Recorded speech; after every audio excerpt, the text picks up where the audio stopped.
जय हिंद दोस्तों, welcome to our YouTube channel Apna PCS classes में।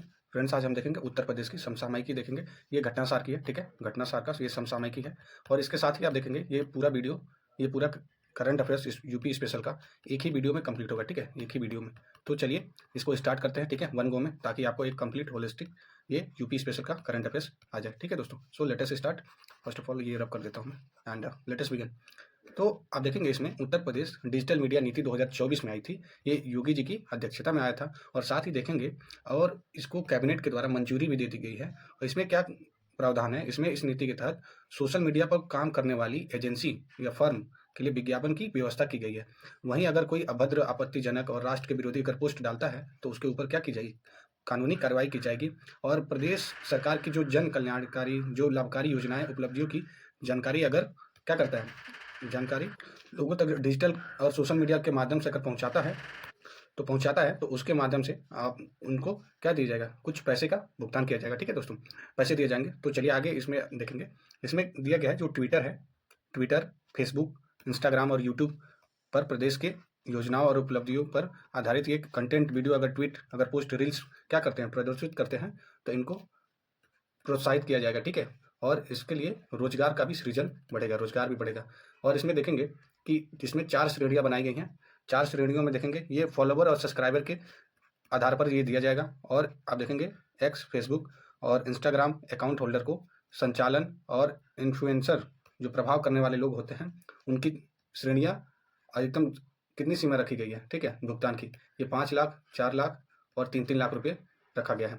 यूट्यूब पर अगर वीडियो, शॉर्ट्स और पॉडकास्ट के भुगतान की श्रेणियां अगर इसमें देखा जाए तो 8 लाख रुपए, उसके बाद 7 लाख, फिर 6 लाख, फिर 4 लाख रुपया ये प्रति माह दिया जाएगा। वह भी सोशल मीडिया पर आपत्तिजनक पोस्ट डालने पर पुलिस की कार्रवाई हो सकती है। आईटी एक्ट कौन सी धारा लगेगी, 66E का लगेगा, ठीक है, और 66F की धारा लगेगी और आप पे कार्रवाई की जाएगी, ठीक है। आप देखेंगे प्रदेश सरकार पहली बार ऐसी मामलों का नियंत्रण करने के लिए ये नीति लाई है। और इसके तहत अगर कोई भी दोषी आदमी होता है तो उसको 3 साल तक की सजा और उम्र कैद भी हो सकता है, ठीक है, अगर राष्ट्र विरोधी गतिविधियों की अगर काम करता है तो, ठीक है दोस्तों। अगला देखेंगे, इसमें प्रदेश सरकार ने शहरी और आईटी सिटी बनाने का प्रस्ताव किया है। 5 शहरों को क्या आईटी सिटी बनाने का प्रस्ताव रखा है। और इसमें देखें 5 शहर कौन कौन से, गौतम बुद्ध नगर, ये शहर इंपॉर्टेंट है, लखनऊ, कानपुर, वाराणसी और प्रयागराज, ठीक है। और इसमें देखेंगे गौतम बुद्ध नगर को आईटी और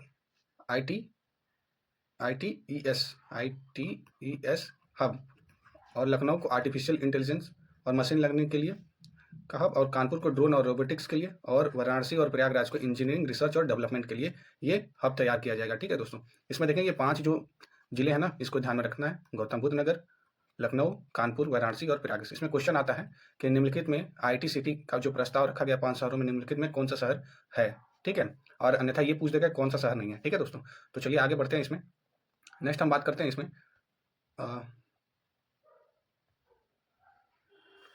इसमें देखेंगे जो राज्य सरकार की जो आईटी हब के ब्रांड के रूप में विकसित करने के लिए ये शीघ्र एक राज्य स्तरीय क्या है, आईटी सलाहकार समिति का भी गठन करेगी। सेकंड, इसमें देखेंगे दूसरा है उत्तर प्रदेश की दुनिया के पहले एशियाई किंग गिद्ध संरक्षक का केंद्र उद्घाटन। ये कहाँ पे हुआ है, ये अपने योगी जी के द्वारा हुआ है, गोरखपुर वन प्रभाग में कैंपियरगंज रेंज के महाराजगंज जिले में, ठीक है। कौन से जिले में, महाराजगंज जिले में ये आपका एशियन किंग गिद्ध का संरक्षक केंद्र बनाया जाएगा, ठीक है दोस्तों। ये क्या है, ये आप देखेंगे कि गिद्ध क्यों क्या किया जाएगा, संरक्षित किया जाएगा, ठीक है। जो आप देख रहे होंगे गिद्ध जैसे की कमी हो गई है, एक कौन सी एक दवा के कारण, डेक्लोफेन होता था, डेक्लोफेन की वजह से ये गिद्ध क्या करते थे, ये पेन किलर होता था, पेन किलर। इसके माध्यम से क्या होता था कि अगर कोई भी जंतु, अगर इसको डेक्लोफेन दिया जाता था, अगर वो डेड हो जाता था तो उसको खाने के लिए गिद्ध आएंगे तो खाते थे, तो जिसके वजह से उन लोगों की मृत्यु हो जाती थी, ठीक है दोस्तों। ये था आपका एक छोटा सा तो एक्सप्लेनेशन, ताकि आपको याद रहे, ठीक है। तो इसमें देखेंगे आप महाराजगंज जिले में ये विकसित किया जाएगा। और दुनिया के पहले एशियाई जटायु राजगिद्ध, रेड हेडेड जो वल्चर का संरक्षण और प्रजनन केंद्र का उद्घाटन किया गया, ठीक है। और ये आप देखेंगे ये कौन से कितने हेक्टेयर में, ये 1.5 हेक्टेयर में ये फैला हुआ है। और आप इसमें अगर आगे देखते हैं, यह इसके संरक्षण के लिए IUCN रेड लिस्ट के द्वारा जो 2001 में, जो अभी मैंने बताया, IUCN रेड लिस्ट डाटा जारी करता है। इसके माध्यम से बताता है कि कौन सी पक्षी क्या है, संवेदनशील है, कौन वनरेबल है, कौन क्रिटिकली वनरेबल है, ठीक है। तो इस तरीके की चीज़ें बताई जाती हैं IUCN रेड डाटा के अनुसार। तो 2001 में गंभीर रूप से संकटग्रस्त के रूप में क्या किया गया, सूचीबद्ध किया गया था, ठीक है, इस गिद्ध को, ठीक है। और आप देखेंगे इसमें जो मैंने बताया कि डिक्लोफेनाक, ओके, डिक्लोफेनाक के व्यापार पर क्या किया, पूरी तरीके से रोक भी लगा दी गई है और इसकी वजह से भारी कमी आई थी गिद्धों में, ठीक है। और इस अवसर पर योगी जी ने गोरखपुर में क्या है, फॉरेस्ट्री कॉलेज का खोलने की घोषणा की है, फॉरेस्ट्री कॉलेज, ठीक है। कहाँ पे, क्वेश्चन ये भी आ सकता है, फॉरेस्ट्री कॉलेज कहाँ पे खोला जाएगा, ये गोरखपुर में खोला जाएगा। और किसके द्वारा उद्घाटन हुआ है, ये आदित्यनाथ योगी जी के द्वारा। मुख्यमंत्री युवा उद्यम विकास अभियान की योजना की गई है, ठीक है, मुख्यमंत्री युवा उद्यम विकास योजना, ओके, विकास अभियान योजना। इस योजना के तहत उत्तर प्रदेश के मुख्यमंत्री जी के द्वारा राज्य के युवाओं के लिए रोजगार के अवसर को क्या करेंगे, बढ़ाने के लिए मुख्यमंत्री उद्यम विकास अभियान योजना की घोषणा की गई। यह 15 अगस्त 2024 को की गई थी, स्वतंत्रता दिवस के अवसर पर। इसमें क्या होगा कि इसके तहत राज्य के युवा उद्यमियों को क्या क्या वित्तीय सहायता प्रदान की जाएगी। और ये सहायता आप देखेंगे सरकार ने राज्य में 10 लाख नए MSME, ओके, MSME स्थापित करने का लक्ष्य रखा है, ठीक है, 10 लाख। ये क्वेश्चन में आ सकता है, ये कूट बना के दे देगा, ऑप्शन ए, ऑप्शन एक कूट बना के दे देगा कि ये योजना किससे रिलेटेड है। दूसरा आ जाएगा कि ये कितने MSME में कितने लाख नए स्थापित किए जाएंगे, कितने लाख नए स्थापित किए जाएंगे, इसका लक्ष्य बताइए, ठीक है। तो ये 10 लाख, ठीक है, ये ध्यान रखेंगे। और इसमें आप देखेंगे इसके तहत 50 लाख रोजगार का अवसर की उम्मीद की जा रही है। अगला देखेंगे, एक जिला एक विश्वविद्यालय अपने योगी जी के द्वारा, योगी सरकार के द्वारा ये चलाई गई है। इसमें एक जिला एक विश्वविद्यालय के तहत आप देखेंगे कि इसमें 18 मंडल है ना, पूरे अपने यूपी में 18 मंडल हैं, ठीक है, और 75 जिले हैं। और 18 मंडल और प्रत्येक जिलों में क्या एक विश्वविद्यालय बनाने की योजना की शुरुआत की गई है। और इसमें देखेंगे अभी 75 जिलों में एक विश्वविद्यालय स्थापित करने का, वही बता रहा हूँ मैं कि एक विश्वविद्यालय स्थापित करना चाहती है। तथा सहारनपुर में माँ संभा कुमारी देवी विश्वविद्यालय पहले ही संचालित है, ठीक है। ये कहाँ पे, ये ध्यान रखेंगे, सहारनपुर में। सहारनपुर किधर पड़ता है, एकदम आपका नॉर्दर्न जिला है, ठीक है, नॉर्दर्न जिला है अपने यूपी का, ये ध्यान रखेंगे। तो एक जिला एक विश्वविद्यालय की योजना के तहत ये प्रावधान रखा गया है, ठीक है। इसके साथ ही मुरादाबाद में गुरु जम्बेश्वर विश्वविद्यालय, देवीपाटन में मंडल में माँ पाटेश्वरी, पाटन से पाटेश्वरी विश्वविद्यालय, मिर्जापुर में विंध्यवासिनी माँ विंध्यवासिनी विश्वविद्यालय, ठीक है। और कुशीनगर में महात्मा बुद्ध कृषि एवं प्रौद्योगिकी विश्वविद्यालय स्थापना का कार्य चल रहा है, ठीक है। ये आप ध्यान रखेंगे, ठीक है दोस्तों। और ये देखेंगे कि जो विश्वविद्यालय है वो कौन से जिले में है, ये ध्यान रखना है आपको, ठीक है, क्योंकि ये मैच करने के लिए आ जाएगा, ठीक है। नेक्स्ट आगे बढ़ते हैं इसमें। और इसी अवसर पे आप देखेंगे आजमगढ़ में भी महाराज सुहेल देव विश्वविद्यालय और अलीगढ़ में राजा महेंद्र प्रताप विश्वविद्यालय का काम चल रहा है, ठीक है। आप देखेंगे उत्तर प्रदेश में 8 रेलवे स्टेशनों के नाम बदले गए हैं। ये आप देखेंगे केंद्रीय रेल मंत्रालय के द्वारा ये उत्तर प्रदेश के अमेठी जिले में और लखनऊ मंडल, अमेठी जिला और लखनऊ मंडल में 8 रेलवे स्टेशन की क्या की गई है, ये आधिकारिक तौर पर नाम का परिवर्तन किया गया है। और इसमें आप देखेंगे ये स्मृति ईरानी जी जो लोकसभा की पूर्व सांसद रही हैं, उनके द्वारा ये प्रस्ताव दिया गया था, ठीक है। इसमें देखेंगे और इनके नाम पे, इस जगह के नाम पे महापुरुषों के नाम रखे गए हैं। जो पर्वतीय जिले हैं उसको देख लेते हैं, मोस्ट इंपॉर्टेंट है, ठीक है। इसमें आप देखेंगे कौन से, कासिमपुर हॉल्ट को क्या जायस नगर रखा गया है, जायस को गुरु गोरखनाथ धाम, मिसरौली को माँ कालीकंद धाम, और बानी को स्वामी परमहंस, और निहालगढ़ को महाराजा बिजली पासी, निहालगढ़ को महाराजा बिजली पासी, अकबरगंज को महा अहरवा भवानी धाम, और वजीरगंज हॉल्ट को अमर शहीद भाले सुल्तान, और फुर्सतगंज को तपेश्वर नाथ धाम, ठीक है, फुर्सतगंज को तपेश्वर नाथ धाम रखा गया है।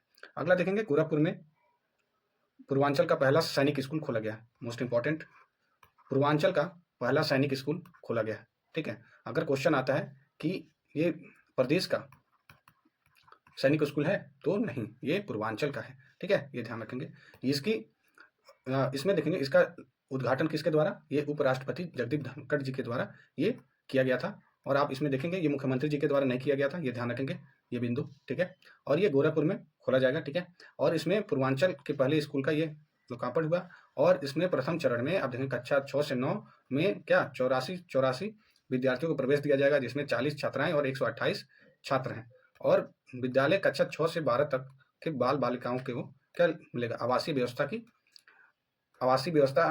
क्या किया जाएगा, प्रदान किया जाएगा, और शिक्षा साथ साथ प्रदान की जाएगी, ठीक है। और ये आप देखेंगे जुलाई में ये इसकी शुरुआत की जाएगी। इसमें आप देखेंगे क्या होगा, स्कूल में 20 क्लासरूम होंगे, 4 लैब्स होंगे, छात्रावास होगा, तो इस तरीके की सुविधाएं मिलेंगी, ठीक है। इसके तहत और इसमें देखेंगे स्कूल में छात्राओं को 4 सदनों में यानी हॉस्टल रखा गया है और उनके नाम भी रखे गए हैं। तो नाम ये इंपॉर्टेंट हो जाता है, जैसे शहीद भगत सिंह, शहीद पंडित राम प्रसाद बिस्मिल जी और शहीद बंधु सिंह और रानी लक्ष्मीबाई जी के नाम पर ये रखा गया है, ये 4 हॉस्टल का नाम, तो ये ध्यान रखेंगे। परिसर में खेल गतिविधियों के लिए बास्केटबॉल, वॉलीबॉल और फुटबॉल, टेनिस और बैडमिंटन का भी कोर्ट बनाए गए हैं। अगला देखेंगे दोस्तों, कानपुर में हाईलैट में प्रवेश का पहला स्किन बैंक, ठीक है। कानपुर के हाईलैट में प्रदेश का पहला स्किन बैंक। स्किन बैंक क्या होता है कि अगर कोई किसी व्यक्ति की मृत्यु हो गई है, ठीक है, उसने तो उसका क्या किया जाएगा, त्वचा निकाल के जो पार्थिव शरीर से त्वचा निकाल के, अगर कोई भी बर्न रोगी है ना, किसी का कहीं पे जल गया है, तो उस स्किन को क्या किया जाएगा, अच्छे से ड्रेसिंग किया जाएगा, ठीक है। तो इसमें ये पहला स्किन बैंक कहाँ पे, ये ध्यान रखेंगे, कानपुर में, मोस्ट इंपॉर्टेंट है, ठीक है। और इसके साथ ही आप देखते होंगे कि ये इसके पहले दक्षिण भारत में पहले स्किन बैंक खोले हुए हैं। इसके अलावा जयपुर में भी स्किन बैंक संचालित है। देश का पहला स्किन बैंक ये कहाँ पर, 1972 में वाडिया चिल्ड्रंस हॉस्पिटल मुंबई में खोला गया था, मोस्ट इंपॉर्टेंट। अगला देखेंगे, प्रदेश में स्टैटिक कैपिटल रीजन SCR जो होता है ना, ये आपके देखेंगे दिल्ली के तर्ज पे रखा गया, ठीक है। SCR जो है स्टेट कैपिटल रीजन का गठन का निर्णय लिया गया है और इसमें देखेंगे लखनऊ, ठीक है, राजधानी लखनऊ के आसपास क्षेत्रों में देख रहे होंगे जनसंख्या की क्या हो रही है, बहुत बड़ी वृद्धि हो रही है, तो उसके चलते विकास को बढ़ावा देने के लिए ये SCR का गठन हुआ है। ये किसके तर्ज पे है, आप देखेंगे, ये जो स्टेट कैपिटल रीजन का गठन किसके तर्ज पे किया गया है, ये दिल्ली NCR पे, ठीक है, दिल्ली का NCR है ना, उसके तर्ज पे ये किया गया, ठीक है दोस्तों। इसमें देख लेते हैं कौन कौन से जो लखनऊ से सीमावर्ती क्षेत्र जो बनाते हैं, जो 5 जिले हैं, उनके नाम जान जाते हैं, उन्हीं में SCR का गठन किया जाएगा। जैसे आपके हो जाएंगे हरदोई, सीतापुर, उन्नाव, रायबरेली, बाराबंकी, ठीक है, मोस्ट इंपॉर्टेंट, ये ध्यान रखेंगे कौन कौन से जिले हैं लखनऊ से टच करते हुए जहाँ पे SCR का गठन हुआ है। और इसका क्या नाम दिया गया है, UPSCR, Uttar Pradesh state capital region नाम दिया गया है। ये देखेंगे लखनऊ में 2528 वर्ग किलोमीटर के क्षेत्र में ये फैला हुआ है, ठीक है। और UPSCR का कुल क्षेत्रफल ये ध्यान रखेंगे क्योंकि पूछ सकता है, ये 27,826 वर्ग किलोमीटर है। इसके लिए देखेंगे स्वीकृति अध्यादेश उत्तर प्रदेश राज्य राजधानी विकास प्राधिकरण, ठीक है, के द्वारा ये गठन का प्रावधान किया गया है। इसके अध्यक्ष कौन होंगे, मुख्यमंत्री जी होंगे और मुख्य सचिव इसके वाइस चेयरमैन होंगे और इसका मुख्यालय कहाँ पर रहेगा, लखनऊ में रहेगा, ये ध्यान रखेंगे क्योंकि लखनऊ के आसपास की बातें की जा रही हैं, तो जाहिर सी बात है लखनऊ में ही होगा, ठीक है, एक आप ऐसा दिमाग लगा सकते हैं। मेरठ में देखेंगे राज्य की पहली एकत्रित हरित शहरी सड़क, ठीक है, कहाँ पे, मेरठ में, ये आप ध्यान रखेंगे, ठीक है दोस्तों, मेरठ में ये होगा, ये मोस्ट इंपॉर्टेंट हो जाता है। इसमें जितने करंट अफेयर्स हैं बहुत इंपॉर्टेंट है और इंपॉर्टेंट बिंदु मैं बताता जा रहा हूँ ताकि आप ध्यान से सुनिए और इसको याद करिए, 2 बार 3 बार इसको देख के फिर आप इसको याद कर लीजिएगा, ठीक है, ये आसान हो जाएगा। 1-2 बार देख लीजिएगा वीडियो, उसके बाद याद हो जाएगा, फिर मैगजीन से पढ़ लीजिएगा, ठीक है, तो एक आपको याद हो जाएगा, ठीक है। सो चलिए आगे बढ़ते हैं, ठीक है। तो यहाँ पे मेरठ की बात कर रहे थे, मेरठ में ये पहली एकत्रित हरित सड़क का क्या हुआ है, ये पास हुआ है, ठीक है। और इसके अंतर्गत देखेंगे, इसके अनुसार मुख्यमंत्री हरित सड़क अवसंरचना विकास योजना के तहत राज्य की पहली ये एकत्रित हरित क्या है, शहरी सड़क मेरठ में निर्मित किया जा रहा है। ये कितने किलोमीटर का है, 2.15 किलोमीटर का है, मोस्ट इंपॉर्टेंट। ये जून 2026 तक ये पूर्ण होने की संभावना है और इसमें लगभग 40 करोड़ रुपए लगेंगे, ठीक है दोस्तों, ये ध्यान रखेंगे। अगला है आपका नोएडा ISO प्रमाण पत्र प्राप्त करने वाला राज्य का पहला कमिश्नरेट बना है, ISO, ठीक है, नोएडा, ठीक है, ध्यान रखेंगे। नोएडा क्या बोलते हैं, गौतम बुद्ध नगर कमिश्नरेट को, ये ISO प्राप्त करने वाला राज्य का पहला कमिश्नरेट बना हुआ है, ठीक है। जैसा आप लोगों को पता है कि कमिश्नरेट सिस्टम लागू है, अब कितने प्रदेश में लागू, प्रदेश के कितने जिलों में लागू है, ये आपको कमेंट बॉक्स में बताना है, ठीक है, क्योंकि ये क्वेश्चन आ सकता है, क्योंकि अपने प्रयागराज में भी है, ठीक है, कमिश्नरेट। चलिए आगे बढ़ते हैं, इसमें देखते हैं। तो ये आप देखेंगे नोएडा क्या है, ISO प्रमाण पत्र पाने वाला राज्य का पहला कमिश्नरेट ये हो गया। और इसके अंतर्गत देखेंगे आप अंतर्राष्ट्रीय मानकों का पालन करते हुए असाधारण पुलिस सेवा देने के लिए ये कमिश्नरेट को ये प्रतिबद्धता को दर्शाता है, इसलिए ये दिया गया है। रॉयल इम्पैक्ट सर्टिफिकेशन लिमिटेड द्वारा ये प्रदान किया गया है, ये ध्यान रखेंगे, रॉयल इम्पैक्ट सर्टिफिकेशन, ठीक है, सर्टिफिकेशन लिमिटेड के द्वारा ये दिया गया है। ठीक है दोस्तों, ये ध्यान रखेंगे। नेक्स्ट आगे बढ़ते हैं हम। इसके साथ ही आप देखेंगे अयोध्या आदर्श शहर घोषित। ठीक है, अयोध्या को आदर्श शहर घोषित किया गया। कौन से जगह को? अयोध्या को। ठीक है, आप देखेंगे इसमें इसके माध्यम से 40 मेगावाट विद्युत उत्पादन की क्षमता हासिल की है, और जिसके कारण अयोध्या को उत्तर प्रदेश सौर ऊर्जा नीति 2022 में जो आई थी, ये नीति का ईयर याद रखेंगे, के अंतर्गत आदर्श सौर शहर का प्रतिष्ठित परिणाम प्राप्त हुआ है। सौर शहर में ऐसे इसको परिभाषित किया गया है कि जहां नवीनीकरणीय ऊर्जा संयंत्र पारंपरिक ऊर्जा की अनुमानित कुल मांग को कम से कम 10% तक कम कर सकता है, 10% तक कम कर सकता है। ठीक है, और इसमें देखेंगे कि यहाँ पे मांग की जो बात, अयोध्या शहर की बिजली मांग की कितना? 198 मेगावाट। ठीक है, मेगावाट, 198 मेगावाट। यह संयंत्र देखेंगे राष्ट्रीय ताप विद्युत निगम ग्रीन एनर्जी लिमिटेड द्वारा मांझा रामपुर हलवारा और मांझा सराय राशि गांव में सरयू नदी के पास स्थित है। ठीक है, नेक्स्ट आते हैं, देखते हैं। नेक्स्ट ये आपका है वाराणसी में वैदिक 3D संग्रहालय क्या हुआ बन रहा है। ये प्रधानमंत्री जी की क्या है? संसदीय क्षेत्र है वाराणसी। इसमें संपूर्णानंद संस्कृत विश्वविद्यालय के मुख्य भवन में वैदिक 3D संग्रहालय का निर्माण किया जा रहा है। यह आप देखेंगे किसको किसको समर्पित है? ये ज्योतिष, खगोल विज्ञान, वैदिक साहित्य को ये समर्पित है। ठीक है दोस्तों, आप इसमें देखेंगे क्या ऋषियों के योगदान को भी ये दर्शाता है और शास्त्रार्थ को भी दर्शाता है। ठीक है, शास्त्रार्थ मतलब आध्यात्मिक प्रवचन और परंपरा को पुनर्जीवित करने के लिए यह मंच के रूप में काम करेगा। ऐतिहासिक सरस्वती भवन में संरक्षित दुर्लभ पांडुलिपियां, जिसमें देखेंगे रास, पंचाध्यायी, श्रीमद् भगवद गीता और दुर्गा सप्तशती शामिल है। ठीक है, ये नाम याद रखेंगे। सोनभद्र पुलिस लाइन को अंतर्राष्ट्रीय प्रमाण पत्र मिला है। सोनभद्र पुलिस लाइन को अब पूर्वांचल और पूर्वी उत्तर प्रदेश की ये पहली पुलिस लाइन बन चुकी है, जिसे अंतर्राष्ट्रीय मानकीकरण संगठन ने, ठीक है, ISO ने यह प्रमाण पत्र दिया है। इसमें आप देखेंगे पुलिस लाइन के प्रबंधन, प्रशिक्षण और सेवाओं और सुविधाओं की उत्कृष्टता को यह मान्यता देता है। ठीक है, ये देखेंगे। नेक्स्ट इसमें सलखान जीवाश्म पार्क विश्व धरोहर सूची में शामिल करने के लिए प्रस्ताव रखा गया है। यह प्रस्ताव आप देखेंगे जो 46 ये आपका वर्ल्ड हेरिटेज विश्व धरोहर की समिट हुई थी ना दिल्ली में। ठीक है, उस समय ये रखा गया था। जो ये सलखन फॉसिल पार्क है, जिससे सलखन जीवाश्म पार्क, इसको विश्व धरोहर की सूची में शामिल करने के लिए प्रस्ताव रखा गया है। ठीक है दोस्तों, ये आप देखेंगे जिसमें कि सोनभद्र जीवाश्म पार्क के रूप में जाना जाता है, सोनभद्र जीवाश्म पार्क के रूप में जाना जाता है।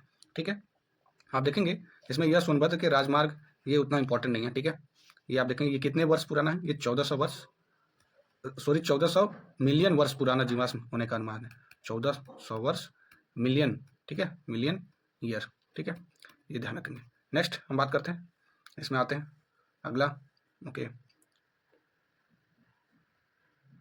ये कहाँ पे? ये पार्क आप देखें कैमूर वन्य जीव अभयारण्य से सटे, ये कैमूर रेंज से लगभग 25 हेक्टेयर क्षेत्र में ये फैला हुआ है। ठीक है, ये आप देखेंगे। और आप देखेंगे इसका उद्घाटन कब किया गया था? ये 8 अगस्त 2002 को किया गया था। लखीमपुर खीरी में bioplastic park, most important, Lakhimpur Kheri में बायोप्लास्टिक पार्क ये बनाया जा रहा है। इसकी स्थापना की घोषणा की गई है। ठीक है, लखीमपुर खीरी। ओके, ये लखीमपुर खीरी आपका लार्जेस्ट एरिया में वाइज जिला है।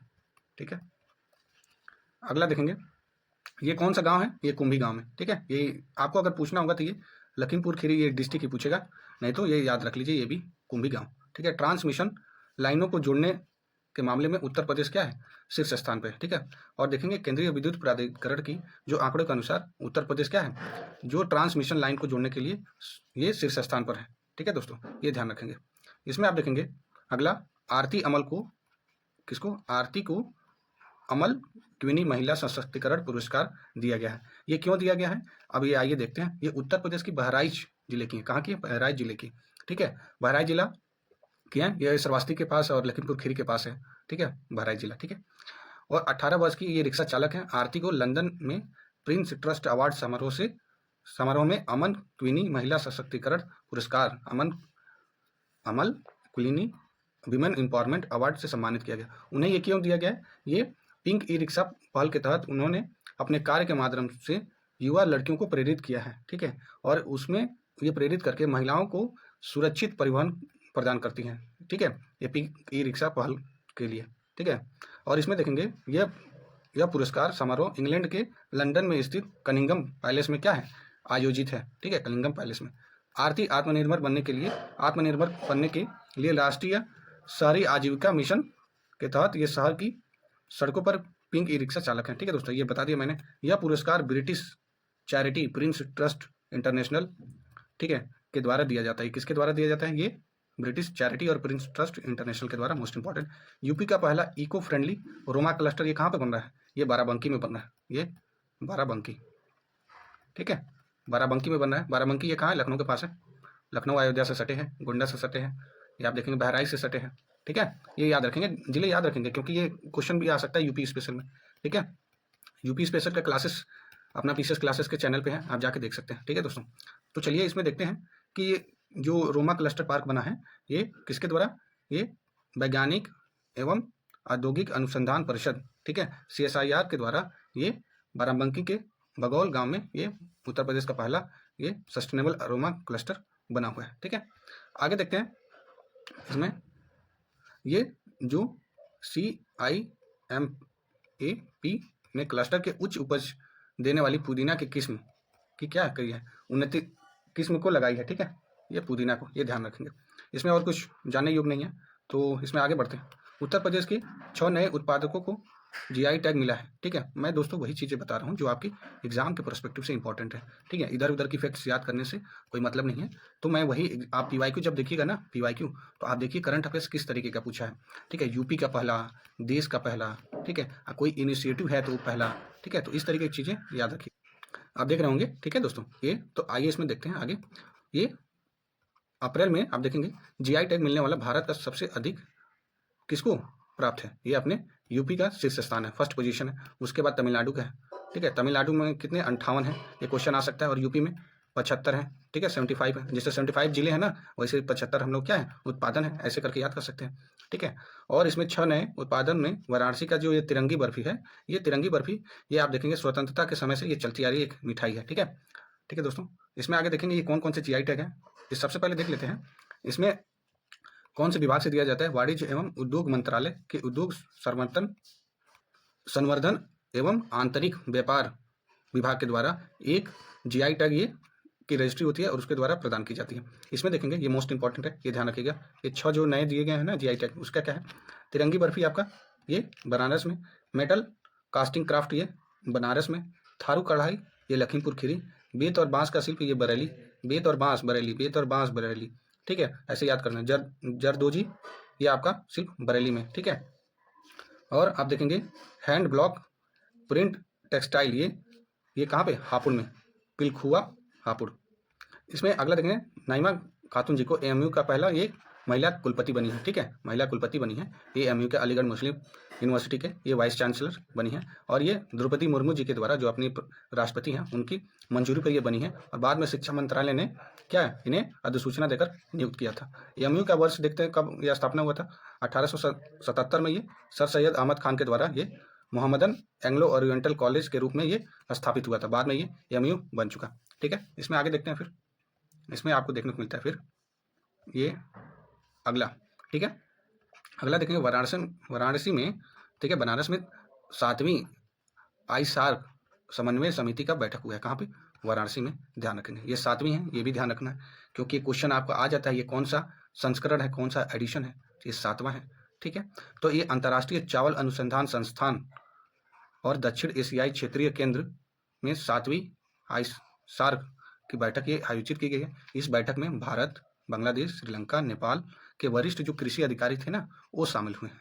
ठीक है, और इसकी अध्यक्षता अंतर्राष्ट्रीय चावल अनुसंधान, ठीक है, के द्वारा ये किया गया। महानिदेशक जो है ना, महानिदेशक अजय कोहली के द्वारा की गई है। ये आप देखेंगे अंतर्राष्ट्रीय चावल अनुसंधान संस्थान ये कहाँ पे है? ये हेडक्वार्टर इसका मनीला पड़ता है। ठीक है, मनीला, ध्यान रखेंगे।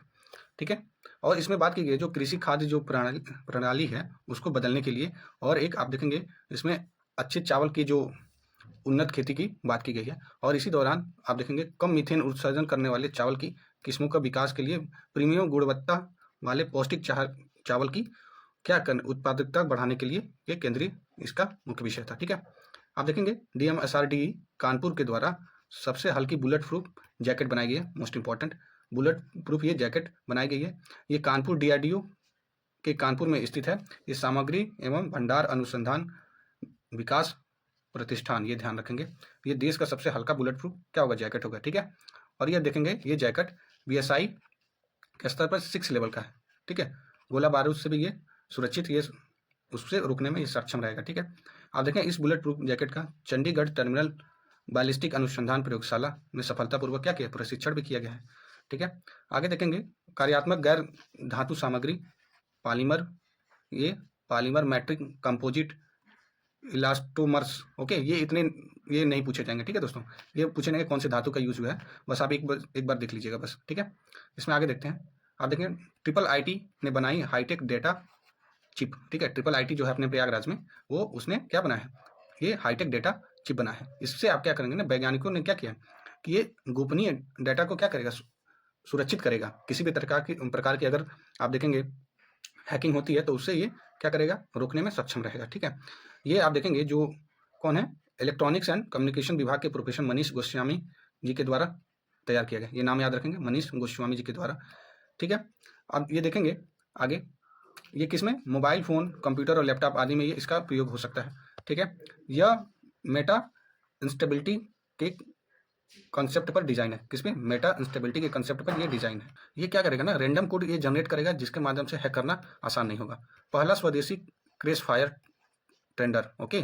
पहला स्वदेशी क्रैश फायर टेंडर, ये आप देखेंगे ये कहाँ पे, नोएडा द्वारा निर्माण किया जाएगा, ठीक है, नोएडा द्वारा, ठीक है। और इसमें देखेंगे ये निर्मित के बाद भारतीय वायुसेना को क्या इसकी डिलीवरी दी गई है, ठीक है। पहला स्वदेशी क्रैश फायर है, ठीक है। और इसके बाद देखेंगे कि नोएडा के जो MSME फर्म है इसको 291 करोड़ रुपए का टेंडर दिया गया था, 291 करोड़ रुपए का, ठीक है। आगे देखें प्रोजेक्ट प्रवीण के तहत, ठीक है, कौशल प्रशिक्षण का प्रावधान ये उत्तर प्रदेश सरकार के द्वारा किया गया।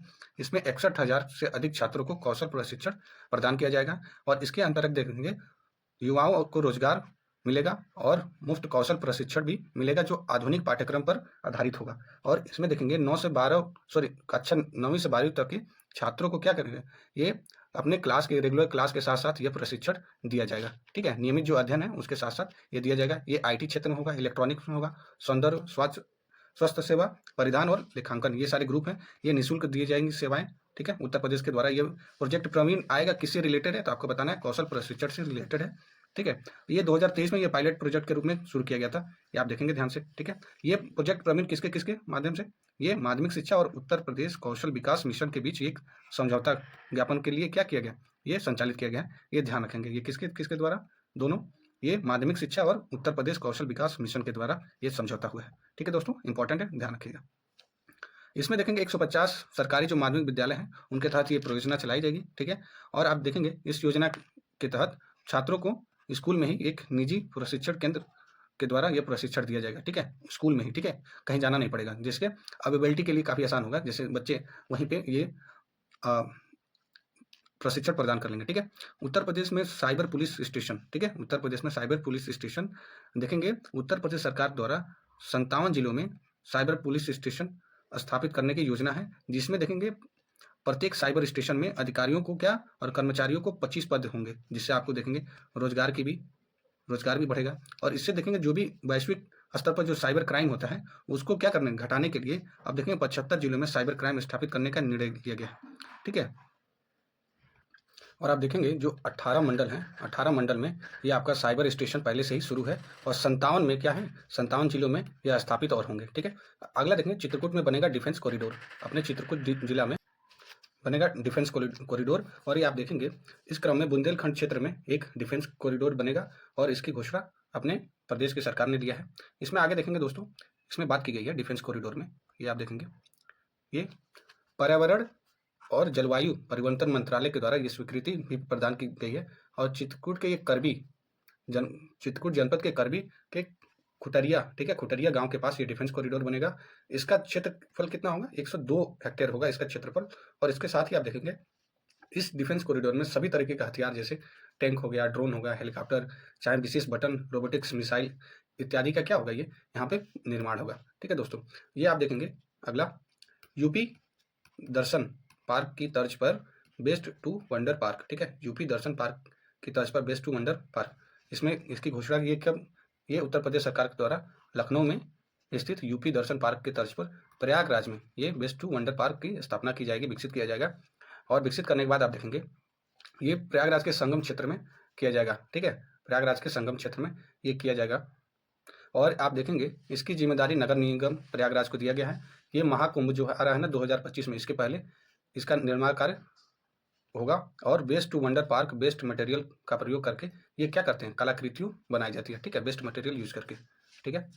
हाइड्रोजन ईंधन आधारित ये रेलवे इंजन का क्या किया जाएगा, ये निर्माण किया जाएगा। ये भारतीय रेल के द्वारा ये कानपुर में स्थित भारतीय प्रौद्योगिकी संस्थान के साथ मिलकर ये हाइड्रोजन ईंधन का निर्माण कार्य ये शुरू किया गया है। ये योजना ये भारत का पहला, मोस्ट इंपॉर्टेंट, भारत का पहला हाइड्रोजन ईंधन आधारित ये रेलवे स्टेशन होगा।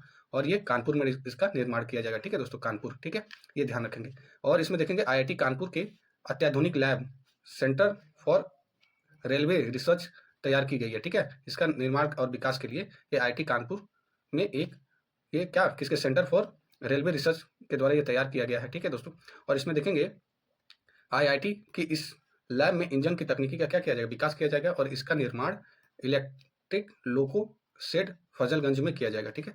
ये देखेंगे, ये नाम याद रखेंगे, इलेक्ट्रिक लोको शेड फजलगंज, ठीक है। नेक्स्ट आते हैं इसमें गोंडा में बनाया जाएगा ये कछुआ संरक्षक रिजर्व, ठीक है। गोंडा जिले में बनाया जाएगा कछुआ का संरक्षण करने के लिए एक रिजर्व बनाया जाएगा, ठीक है, गोंडा जिला, ये याद रखेंगे, वन विभाग के द्वारा, ठीक है। ये turtle survival alliance foundation India के सहयोग से ये शुरू किया गया है एक प्रयास। और इसका प्रयास का उद्देश्य है घाघरा नदी की सहायक नदी जो सरयू नदी है, इसके किनारे पर ये संरक्षक का कार्य पूरा किया जाएगा, स्थापित किया जाएगा, ठीक है दोस्तों, ये याद रखेंगे।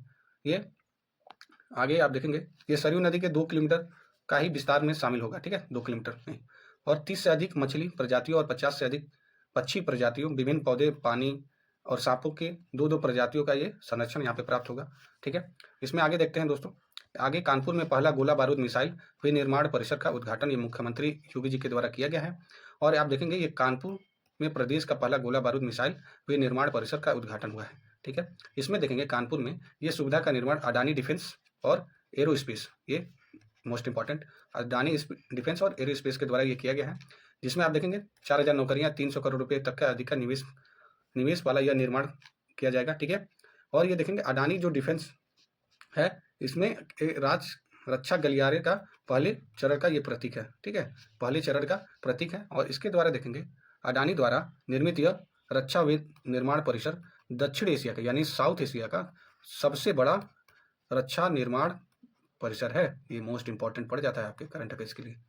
और यह सशस्त्र बलों और अर्धसैनिक बलों और पुलिस के लिए उच्च गुणवत्ता वाले जो छोटे और मध्यम बड़े जो कैलिबर वाले गोला बारूद का क्या करेगा, उत्पादन करेगा। देश की पहली डिजिटल साइबर फॉरेंसिक लैब ये आपकी नोएडा में खोली जाएगी, नोएडा गौतम बुद्ध विश्वविद्यालय में स्थित, ठीक है। ये पहली डिजिटल साइबर फॉरेंसिक लैब है। और इस लैब में क्या है कि नष्ट हो चुके कोई भी संचार, चाहे उपग्रह हो चाहे ड्रोन हो, तो क्या किया जाएगा, डेटा रिकवर किया जा सकेगा, ठीक है। ये किसके किसके माध्यम से हुआ है, ये स्वीडन और इजराइल के साइबर टूल के सहयोग से ये किया गया है। और इसमें देखेंगे फॉरेंसिक लैब से देश की लॉ इन्फोर्समेंट एजेंसियां जैसे हो गई, जैसे NIA हो गया, रॉ हो गया, और CBI हो गई, ID हो गई, ED हो गई, इसमें क्या मिलेगा, इनकी सुरक्षा एजेंसियों को भी लाभ प्राप्त होगा। आगे देखेंगे उत्तर प्रदेश राज्य का ये छठा रेल कोच रेस्टोरेंट बन रहा है, ठीक है। कि कहाँ पे, प्रयागराज में बन रहा है, प्रयागराज जंक्शन है ना। ये रेल कोच क्या होता है, रेल कोच ये होता है कि जो एक ट्रेन है, एक ट्रेन के डिब्बे में 2 डिब्बों को क्या किया जाएगा, 2 डिब्बों को एक रेस्टोरेंट में परिवर्तित कर दिया जाएगा, ठीक है, AC कोच को, ठीक है, 2 AC कोच को क्या किया, रेस्टोरेंट के रूप में परिवर्तित कर दिया जाएगा। यह उत्तर प्रदेश के लखनऊ, बरेली, वाराणसी, झांसी और आगरा में ऑलरेडी संचालित है। इसको ध्यान में रखेंगे कहाँ कहाँ संचालित है। इसमें 56 लोग बैठने की सुविधा है, ये 24/7 ये खुला रहेगा, ठीक है। आप देखेंगे 24 घंटे खुला रहेगा। आने वाले दिनों में गोरखपुर में भी ये खोलने की, ठीक है, चांसेस हैं। उत्तर प्रदेश राज्य बजट 2024-25 में मुख्य बिंदु देख लेते हैं जो आपके एग्जाम के लिए, UPPCS के लिए मोस्ट इंपॉर्टेंट है। तो चलिए इस बजट को, उत्तर प्रदेश बजट को एक एक करके बहुत ही प्रत्येक बिंदु पे डिस्कस किया जाएगा, ठीक है। आप देखे होंगे ये जो अपने वित्त मंत्री हैं सुरेश खन्ना जी, ये 5 फरवरी 2024 को, ये डेट याद रखेंगे क्योंकि चांसेस है कभी कभी पूछ देता है, ठीक है। तो 5 फरवरी 2024 को ये बजट विधानसभा में पेश किए, ठीक है।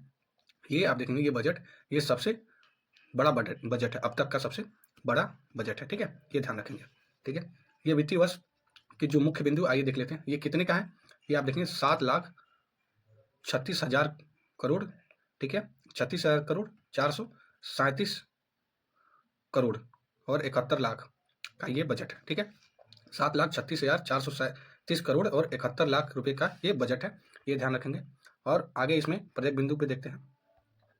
इसमें आप देखेंगे बजट में 24,863 करोड़ 57 लाख रुपए तक का क्या है, नई योजनाएं शामिल की गई हैं। ये मोस्ट इंपॉर्टेंट है। नई योजनाएं कितने करोड़ रुपए की शामिल की गई हैं? 24,863 करोड़ 57 लाख रुपए, ठीक है, ये याद रखेंगे, ठीक है। 24,863, ठीक है, 24,863 ऐसे याद करेंगे, 24,863.57, ठीक है, तो याद हो जाएगा। 24,863 2-3 बार ऐसे बोल दीजिए, लिख दीजिए 1-2 बार, ठीक है, याद हो जाएगा। प्रदेश सरकार की नीतियां विशेष रूप से युवा, महिला, किसान और गरीब पे क्या है, ये उत्थान पर समर्पित है, ठीक है। जो भी नीतियां हैं ये 4 पर समर्पित हैं, युवा, महिला, किसान और गरीब, ठीक है। इसमें प्राप्तियां देख लेते हैं। कुल बजट की कुल प्राप्तियां कितनी हैं? 7,21,333 करोड़ 82 लाख रुपए तक का अनुमानित है, ठीक है, मोस्ट इंपॉर्टेंट। इसमें कुल प्राप्तियां जो राजस्व प्राप्तियां हैं कितनी है? 6,68,000, सॉरी 6 लाख कितना है ये, हाँ 6 लाख,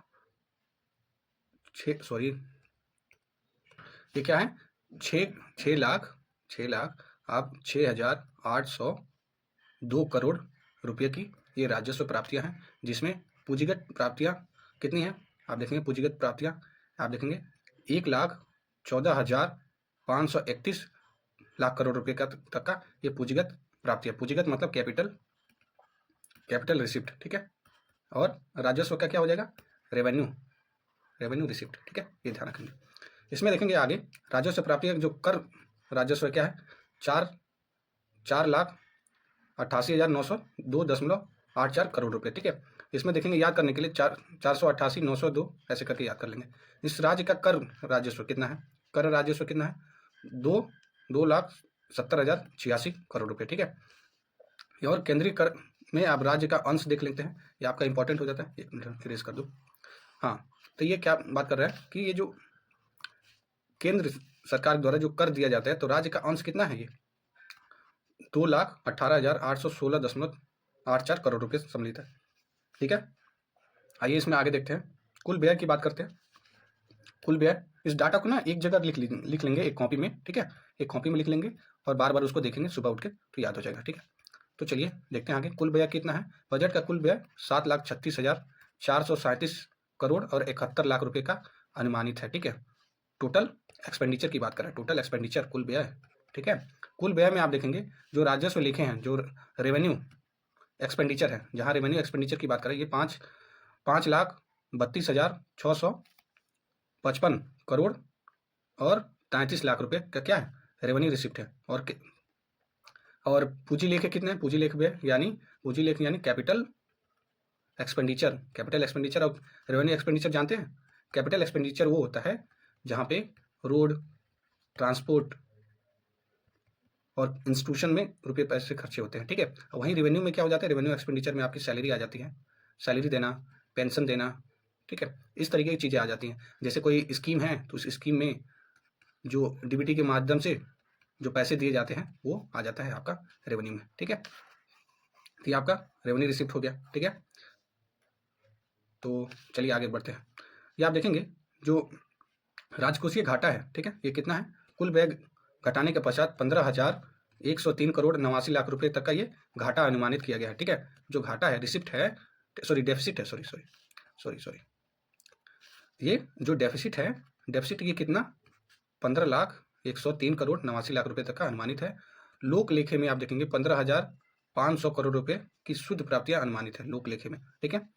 और उसमें देखेंगे प्रारंभिक शेष में देखेंगे 38,189 करोड़ 66 लाख रुपए तक का हिसाब में लेते हुए अंतिम शेष कितने? 28,585.77 करोड़ रुपए तक का अनुमानित है। ये ध्यान रखें, प्रारंभिक शेष, ठीक है। जो बजट में राजस्व बजट है, ठीक है, राजस्व जो रेवेन्यू बचत है वो कितना? 74,147 करोड़ 7 लाख रुपए तक का अनुमानित है, ये ध्यान रखेंगे। आप देखेंगे आगे, इसमें इरेज कर देता हूँ ये ताकि क्लियर दिखे आपको। हाँ, 2024-25 में देखेंगे राजकोषीय घाटा कितना था, ये ध्यान रखेंगे, मोस्ट इंपॉर्टेंट पड़ जाता है ये डाटा। 86,530.51 करोड़ रुपए, ठीक है। 86,530 ऐसे 0.51, ठीक है, 51 रुपया ऐसे करके याद सकते हैं। 86,530, ओके, ऐसे करके याद कर दीजिए, ठीक है। 86,530 रुपये तक का अनुमानित है ये क्या, राजकोषीय घाटा यानी फिस्कल डेफिसिट, फिस्कल डेफिसिट की बात कर रहा है, ठीक है। और आप देखेंगे जो सकल राज्य घरेलू उत्पाद का ये कितना है, 3.46%, 3.46%। इसका मतलब हो गया स्टेट जीडीपी, जीएसडीपी, ओके,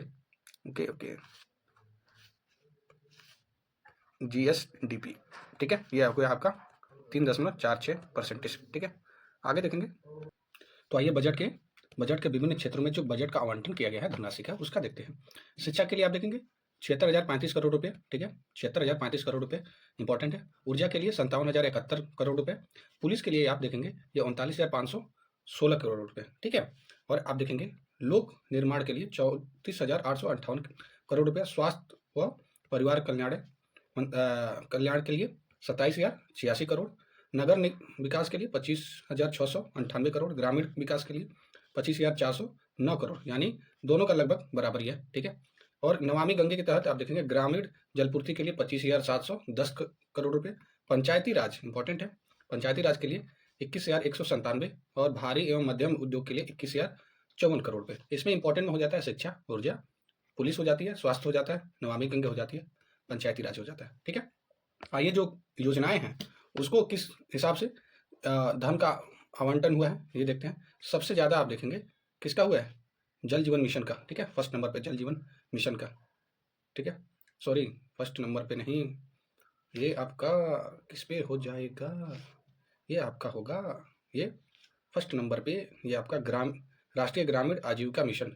ये कितना है, ये आपका 36,095 करोड़, ठीक है, 36,095 करोड़, ठीक है दोस्तों, गलत बोल दिया था। अब आइए सर्व शिक्षा अभियान, ये आपका 21,310, ये याद रखेंगे, ये आपको करोड़ में ये पूछ सकता है क्वेश्चन में। आप देखेंगे PYQ, if you will see PYQ, it is already okay, PYQ में आ चुका है इस तरीके के question, so you have to remember this, okay. ये जो भी योजनाएं हैं उसके क्या क्या कितने आवंटन किए गए हैं, ठीक है। तो विधवा एवं वृद्धा पेंशन के लिए 12,620 करोड़, जल जीवन मिशन के लिए 22,000 करोड़, मोस्ट इंपॉर्टेंट, मनरेगा के लिए 5,060 करोड़, और राष्ट्रीय ग्रामीण आजीविका के लिए मैंने बताया 36,095 करोड़, और पीएम ग्राम सड़क योजना के लिए 3668 इंपॉर्टेंट है। पीएम आवास के लिए ये 6389, और आप देखेंगे स्वच्छ भारत मिशन के लिए 75 ठीक है, याद रखेंगे 75 कैसे याद रखेंगे, 75 आज़ादी के 75वें वर्ष, ऐसे करके याद कर लेंगे 75 स्वच्छ भारत मिशन 2 अक्टूबर, ऐसे करके 2 अक्टूबर गांधी जी स्वच्छ भारत मिशन, अब 75 वर्ष के बाद, ठीक है, ऐसे करके याद कर लेंगे, ठीक है। कुछ भी लगा के आपको याद करना है तो आप याद कर सकते हैं, मैं तो ऐसे ही करता हूँ, चीज़ों को याद करने के लिए कुछ तो लगाता हूँ दिमाग इधर उधर से, ठीक है। तो चलिए आगे बढ़ते हैं, इसमें वीडियो थोड़ा लंबा हो रहा है क्या, लेकिन इम्पॉर्टेंट है ये। तो 2024-25 में देखेंगे प्रदेश के जीडीपी के 25 लाख करोड़ रुपए तक का पहुंचने का अनुमान है, ठीक है, 25 लाख करोड़, ठीक है, प्रदेश की जीडीपी पहुंचने का इतना अनुमान है, ये इंपॉर्टेंट है। आइए किसान के बारे में जानते हैं, जो आपके किसान बहुत ही इंपॉर्टेंट होते हैं, किसान, वहीं से मैं भी आता हूँ, उसी फैमिली से। तो चलिए बातें हो गई, ये अक्टूबर में देखेंगे 37 लाख किसान क्रेडिट कार्ड क्या किया गया, वितरण किया गया। ये जो केसीसी होता है ना, केसीसी सॉरी कहाँ लिख देता हूँ, ये केसीसी होता है, केसीसी 1998 में आया था। इसमें क्या होता है कि जो 7% इंटरेस्ट देना होता है, जिसमें आप देखेंगे 3% नहीं 4% ये गवर्नमेंट देती है, ठीक है, सब्सिडी के रूप में, ठीक है। और इसमें केसीसी में आप क्या कर सकते हैं, फसल जो भी फसल के लिए जितने फर्टिलाइजर लगते हैं, चाहे जिस भी तरीके के पैसे लगते हैं ना, उसको कराने के लिए, और 1 साल के भीतर। आइए देखते हैं किसान के बारे में। किसान आप देखेंगे, किसान ये जो बात की गई है, जो 4 मुख्य बिंदु थे उसमें किसान में जो देखते हैं, सबसे पहले किसान 2023-24 में देखेंगे अक्टूबर माह तक 37 लाख जो किसानों को केसीसी दिया गया है। केसीसी कब आया था, कौन से ईयर में, 1998 में आया था। इसमें क्या गवर्नमेंट सब्सिडी देती है फार्मर्स को, ठीक है, फार्मर्स को सब्सिडी देती है लगभग 4% की, ठीक है, जिससे वो अब कृषि के जो भी संसाधन है वो खरीद सकते हैं और उसका ये चुका सकते हैं, ठीक है दोस्तों। आप देखेंगे किसान क्रेडिट कार्ड का इतना वितरण किया गया है, और साथ ही देखेंगे दोस्तों कि प्रधानमंत्री जो फसल बीमा योजना के अंतर्गत देखेंगे 10 लाख कृषकों को अक्टूबर माह तक 831 करोड़ रुपए की क्षतिपूर्ति दी गई है। कितनी, 831 करोड़, ठीक है। प्रधानमंत्री किसान सम्मान निधि योजना, इस योजना के तहत ये दिसंबर 2023 तक लगभग 63,000 करोड़ रुपए तक की धनराशि डीबीटी के माध्यम से। डीबीटी का क्या होता है? Direct benefit transfer. इसके माध्यम से क्या होता है, जो भी बेनिफिशरी हैं उनके अकाउंट में डायरेक्ट पैसा पहुंच जाता है, ठीक है। डीबीटी माध्यम यही होता है, ठीक है, आप लोगों को भी पता होगा। हाँ, तो इसमें डीबीटी के माध्यम से 63,000 करोड़ रुपए की धनराशि पहुंच गई है, जिसके माध्यम से कितने 2,62,00,000 कृषकों के खातों में, कितने 2,62,00,000 कृषकों के खातों में ये पहुंचा दिया गया है। प्रधानमंत्री किसान मानधन योजना के तहत आप देखेंगे प्रदेश में लघु एवं सीमांत जो कृषक है उनको क्या किया गया है, कृषकों का जो 60 वर्ष के आयु क्रॉस कर चुके हैं 60 ईयर्स, तो उनको क्या किया गया है, पुरुष और महिला को 3,000 रुपये तक की सुनिश्चित मासिक पेंशन दिए जाने की बात किया जा रहा है, ठीक है। इसमें आगे देखेंगे महिला और बाल विकास देखेंगे, ठीक है। महिला और बाल विकास देखते हैं। निराश्रित जो महिला पेंशन जो योजना है उसके अंतर्गत देखेंगे जो भी लाभार्थी है उनको 500 रुपये से बढ़ाकर अब 1,000 रुपये कर दिया गया है, ठीक है। 500 से बढ़ाकर 1,000 रुपये प्रति माह कर दिया गया है। और अगला देखेंगे मुख्यमंत्री कन्या सुमंगला योजना के अंतर्गत जो बालिकाओं को 6 विभिन्न श्रेणियों में कुल 25,000 रुपये की सहायता प्रदान की जा रही है, ठीक है। तो बताइए मुख्यमंत्री कन्या सुमंगला योजना क्या है? ये आपका है मुख्यमंत्री कन्या सुमंगला योजना। जो अगर डॉटर होती है, बेटी होती है, बेटी की स्नातक तक की पढ़ाई, स्नातक तक की पढ़ाई के लिए सरकार क्या देती है, ये आर्थिक सहायता देती है 25,000 करोड़ रुपए, 25,000 रुपये तक की, ठीक है। ये कितने चरण में? ये 6 चरण में दिया जाएगा, ठीक है। ये ध्यान रखें, 6 चरण में दिया जाता है, ठीक है। और अगला देखेंगे रोजगार के बारे में बात करते हैं। रोजगार के बारे में ये एक जनपद एक उत्पाद वित्त पोषण योजना के अंतर्गत आप देखेंगे 13,597 लाभार्थियों के माध्यम से 1,92,193 रोजगार प्रदान हुए हैं, ठीक है। विश्वकर्मा श्रम सम्मान योजना तथा एक जनपद एक उत्पाद कौशल उन्नयन और टूलकिट योजना के अंतर्गत 4.08 लाख रोजगार सृजित हुए हैं, ठीक है। ओडीओपी जानते हैं? ओडीओपी कब आया था? ये आपका 2018 में आया था, एक जिला एक उत्पाद, ठीक है। आगे देखते हैं उत्तर प्रदेश कौशल विकास मिशन के अंतर्गत 12.15 लाख युवाओं को प्रशिक्षित किया गया, जिसमें आप देखेंगे 13 लाख युवाओं को क्या किया जाएगा, विभिन्न प्रतिष्ठित कंपनियों में सेवा प्रदान करने के लिए आयोजित किया जाएगा, ठीक है। महात्मा गांधी नरेगा योजना के अंतर्गत आप देखेंगे 28,68,00,000 मानव दिवस सृजित कराते हुए 75,24,000 श्रमिकों को क्या रोजगार प्रदान किया गया। वित्तीय वर्ष 2024-25 में यह अनुमान कितना है? 33 करोड़ मानव दिवस का क्या करता है, सृजित करने का लक्ष्य रखा गया। ये टारगेट जो भी होता है ना आपके यूपी पीसीएस के लिए, चाहे किसी भी पीसीएस के लिए, तो टारगेट बहुत ही इंपॉर्टेंट होता है। तो you have to remember this target, okay. How much it is? 33 crore, okay. तो श्रमिक कल्याण में देख लेते हैं। भारत सरकार द्वारा निर्मित ई श्रम पोर्टल जो बनाया गया था ना उत्तर प्रदेश में, जो बेरोजगार लोग हैं उनको आर्थिक सहायता देने के लिए, ठीक है, एक क्या बोल सकते हैं उसको, एक भत्ता देने के लिए, ठीक है। भत्ता देने के लिए उत्तर प्रदेश ने लगभग 8.32 करोड़ कामगारों को क्या करें, पंजीकृत करते हुए देश में सर्वाधिक स्थान है, ठीक है। पूरे कंट्री में फर्स्ट पोजीशन पे है अपना यूपी, ठीक है, फर्स्ट पोजीशन पे है ये ई श्रम पोर्टल में, ठीक है। इसमें आप देखेंगे आगे, इसमें आप देखेंगे निर्माण कामगारों की मृत्यु और दिव्यांगता सहायता का योजना के लिए भी ये दिया जाएगा, ठीक है। यह नई योजना कर दिया गया, ठीक है। वित्तीय समावेशी प्रधानमंत्री जनधन योजना के अंतर्गत 9 करोड़ खाताओं के साथ उत्तर प्रदेश अपना प्रथम स्थान पर है। प्रधानमंत्री जनधन योजना ये कब आया था? 2014, ठीक है। अगला देखेंगे प्रधानमंत्री सुरक्षा बीमा योजना के अंतर्गत प्रदेश में 5,54,00,000 नामांकन में अपना प्रदेश प्रथम स्थान पर है। वहीं जीवन ज्योति बीमा योजना के अंतर्गत देखेंगे प्रदेश में 1.90 करोड़ के नामांकन के साथ ये दूसरे स्थान पर अपना यूपी है, ठीक है, सेकंड प्लेस में, ठीक है। अटल पेंशन योजना के तहत आप देखेंगे उत्कृष्ट प्रदर्शन कर रहा है अपना यूपी, ठीक है, ये ध्यान रखेंगे। और आप इसमें बात करते हैं कि औद्योगिक विकास के बारे में, ईज ऑफ डूइंग बिजनेस की रैंकिंग और विभिन्न राज्यों में लॉजिस्टिक सुलभता जो लीड्स की रैंकिंग में उत्तर प्रदेश क्या है, अचीवर्स की कैटेगरी में, ठीक है। एक बार PYQ आ चुका है इस तरीके के क्वेश्चंस, ठीक है। तो ये किसमें, अचीवर्स की कैटेगरी में ये इसको रखा गया उत्तर प्रदेश को, ठीक है। और चिकित्सा में देख लेते हैं दोस्तों, मृत्यु दर जो 2014 में थी 285 प्रति लाख पर, वो कम होकर 2022 में 137 हो गई है, ठीक है। वही शिशु मृत्यु दर 2014 में 48 थी, अब 2020 में 38 हो गई, 48 से 38, ठीक है, 48 से 38 हो गई है, ठीक है, 2022 में। प्रदेश में सभी जो 75 जनपदों में क्या किया जाएगा, निःशुल्क डायलिसिस एल्युमिनियम बोल रहा हूँ मैं, ये डायलिसिस ठीक है। डायलिसिस के लिए की सुविधा ये 75 जिलों में ये निःशुल्क कराई जाएगी, ठीक है। बहुत ही अच्छा ये कार्य है, ठीक है, अपने गवर्नमेंट के द्वारा निःशुल्क ये डायलिसिस जो किडनी फेलियर होता है ना उसमें कराया जाता है, ठीक है। तो आगे बढ़ते हैं। सरकारी क्षेत्र में चिकित्सा संस्थानों में देखेंगे एमबीबीएस की सीट में क्या की गई संख्या में 840 से बढ़कर कितनी हो गई है, 3828 हो गई है। और वही निजी क्षेत्र में देखेंगे जो संस्थानों की सीट की संख्या आप 2550 से बढ़कर 5250 हो गई है, ठीक है। यहाँ पे क्या किया गया है 2550, यहीं आपको 2 को क्या किया जाएगा, ये 5 को इधर ला दो, बस आपका हो गया, ठीक है। ऐसे करके याद कर सकते हैं। इस प्रकार देखेंगे कितने 9078 सीटें हो चुकी हैं, ठीक है। वही पीजी में कितने 3318 सीट हो गई है, ठीक है। आयुष्मान भारत प्रधानमंत्री जन आरोग्य योजना के अंतर्गत देखेंगे 4 करोड़ 86 लाख से अधिक आयुष्मान कार्ड क्या किया गया, वितरित किया गया।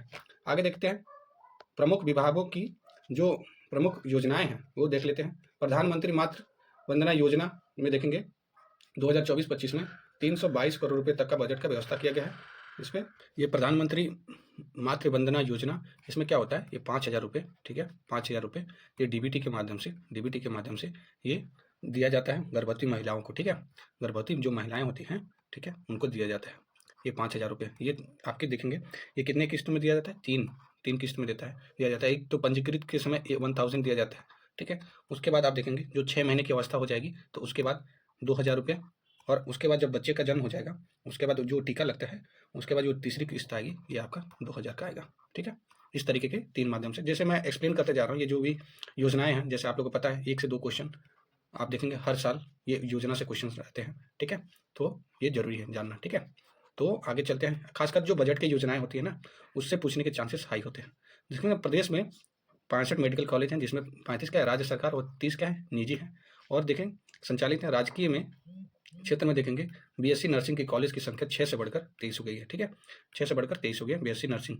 जनपद बनारस में देखेंगे मेडिकल कॉलेज की स्थापना 400 करोड़ रुपए की व्यवस्था से प्रस्तावित किया गया। आयुष्मान कार्यक्रम के अंतर्गत 1600 हेल्थ और वेलनेस सेंटर स्थापित किए जाएंगे। 1600 हेल्थ और वेलनेस सेंटर स्थापित किए जाने का लक्ष्य तथा 145 राजकीय आयुर्वेदिक, होम्योपैथ और यूनानी चिकित्सा को हेल्थ वेलनेस सेंटर में परिवर्तित किया जाएगा। ये इंपॉर्टेंट है। कितने हेल्थ सेंटर, ये आप देखेंगे 1600, ठीक है। वेलनेस सेंटर और कितना 1035 ये राजकीय आयुर्वेदिक होम्योपैथ, ठीक है, ये ध्यान रखें। वित्तीय वर्ष 2024-25 में आयुष विभाग के अंतर्गत देखेंगे महायोगी गुरु गोरखनाथ आयुष विश्वविद्यालय गोरखपुर का निर्माण कार्य पूर्ण किया गया। और इसके साथ ही देखेंगे जनपद अयोध्या में राजकीय आयुर्वेदिक महाविद्यालय और जनपद वाराणसी में राजकीय होम्योपैथिक मेडिकल कॉलेज। तो आप वाराणसी में राजकीय होम्योपैथिक, अयोध्या में आप देखेंगे राजकीय आयुर्वेदिक महाविद्यालय, और वहीं अगर हम बात करें गोरखपुर में महायोगी गुरु गोरखनाथ आयुष विश्वविद्यालय, ठीक है, ये गोरखपुर में खोला गया, ठीक है। अब देखेंगे अब देखेंगे आप बुंदेलखंड क्षेत्र में आप देखेंगे एक नए औद्योगिक विकास प्राधिकरण जो बीडा का गठन किया जा रहा है। ये किसके तर्ज पे होगा, जो गीडा है ना, ग्रेटर नोएडा का गीडा के तर्ज पे ये किया जाएगा। और देखेंगे आप इसमें गंगा एक्सप्रेसवे, ठीक है, गंगा एक्सप्रेसवे आप देखेंगे ये सबसे लंबी एक्सप्रेसवे है गंगा एक्सप्रेसवे, ठीक है। और आप ये देखेंगे मेरठ से कहाँ तक ये आप जाती है, मेरठ से आपका किस जगह पे, ये प्रयागराज में, ठीक है, प्रयागराज। और कितने जिलों से, 22 जिलों से। 22 जिलों के आपको नाम याद रखना है, बहुत इंपॉर्टेंट है, 22 जिलों के नाम याद रखना है, ठीक है। इसके लिए यूपी स्पेशल के लिए इस तरीके कुछ जो क्लासेस है टू द टॉपिक वो आने वाला है बस कुछ ही दिनों में, ठीक है दोस्तों। तो आप चैनल से जुड़िए, तो इस तरीके के जो भी एग्जैक्ट आपके एग्जाम के लिए जो भी आते हैं आपके क्वेश्चंस वही कराए जाएंगे, ठीक है दोस्तों। आप देखेंगे परियोजना हेतु ये 2,57 करोड़ और 76 लाख रुपए तक की व्यवस्था की गई है, ठीक है।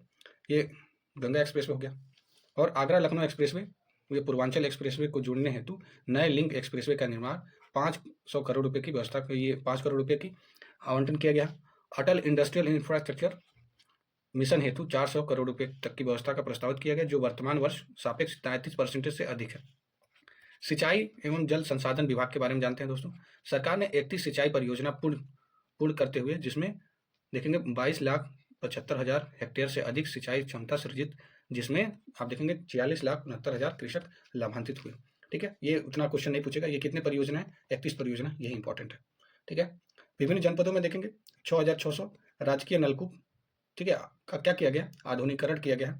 डार्क जोन में जो भी स्थित है 569 असफल राजकीय नलकूपों का क्या किया है, पुनर्निर्माण किया गया है। नागरिक उड्डयन देख लेते हैं। नागरिक उड्डयन में आप देखेंगे पिछले वर्ष की तुलना में ये इस वर्ष में देखेंगे हवाई यात्रा करने वालों की संख्या कितनी परसेंटेज, 19%, 19.2% बढ़ चुकी है। हवाई कनेक्टिविटी में चयनित एयरपोर्ट्स अलीगढ़, आजमगढ़, मुरादाबाद, श्रावस्ती, चित्रकूट, ये ध्यान रखेंगे। हवाई कनेक्टिविटी के लिए चयनित जो एयरपोर्ट्स हैं ये कौन कौन से हैं, अलीगढ़, आजमगढ़, मुरादाबाद, श्रावस्ती एंड चित्रकूट। म्योपुर, सोनभद्र व सरसावा, सहारनपुर के एयरपोर्ट को क्या किया जाए, विकास कार्य अभी चल रहा है। ठीक है दोस्तों। अयोध्या में देखेंगे जो महर्षि वाल्मीकि अंतर्राष्ट्रीय हवाई अड्डा अयोध्या धाम का विकास उसमें विकास कराया जाएगा, जिसके स्थापना देखेंगे वो विस्तार के लिए 150 करोड़ रुपए दिया गया। ठीक है। ऊर्जा के क्षेत्र में आते हैं। ऊर्जा के क्षेत्र में प्रधानमंत्री सहज बिजली हर घर योजना जो सौभाग्य स्कीम है, इसके तहत गरीब परिवारों को क्या निःशुल्क एवं अन्य ग्रामीण परिवारों को 50 रुपये की मासिक किस्तों में क्या की जाएगी, बिजली कनेक्शन की सुविधा प्रदान की जाएगी। ठीक है। और इसमें 62.18 लाख लोग इच्छुक हैं। ठीक है। ग्रीन एनर्जी कॉरिडोर 2 परियोजना ये भारत सरकार के अंतर्गत प्रदेश बुंदेलखंड में ये क्षेत्र में सौर ऊर्जा उत्पादन के लिए क्या 4000 मेगावाट की क्षमता का सोलर पार्क क्या करेगा, विकास करने के लिए लक्ष्य रखा है। ठीक है। उत्तर प्रदेश सौर ऊर्जा नीति 2022 वाली ये ध्यान रखेंगे कौन सी ईयर की है। इसके अंतर्गत 5 वर्ष में 22,000 मेगावाट विद्युत उत्पादन का ये लक्ष्य रखा गया है। प्रदेश में वर्तमान में लगभग 2600 मेगावाट की सौर परियोजना चलाई गई है। ठीक है। परियोजनाएं हैं और प्रदेश में अब तक 238 मेगावाट सोलर रूफटॉप परियोजना स्थापित किया गया। ठीक है। आवासीय और शहरी नियोजन में देख लेते हैं। इसमें देखेंगे Delhi Ghaziabad Meerut corridor regional rapid transit system परियोजना में देखेंगे उत्तर प्रदेश के विशेष रूप से 916 करोड़ रुपए की बजट व्यवस्था प्रस्तावित की गई है। कानपुर मेट्रो रेल परियोजना में देखेंगे जो उत्तर प्रदेश में इसको 395 ये याद रखेंगे कितने करोड़ रुपए दिया गया। और आगरा मेट्रो रेल के लिए 46 ओके बजट में ये व्यवस्था किया गया।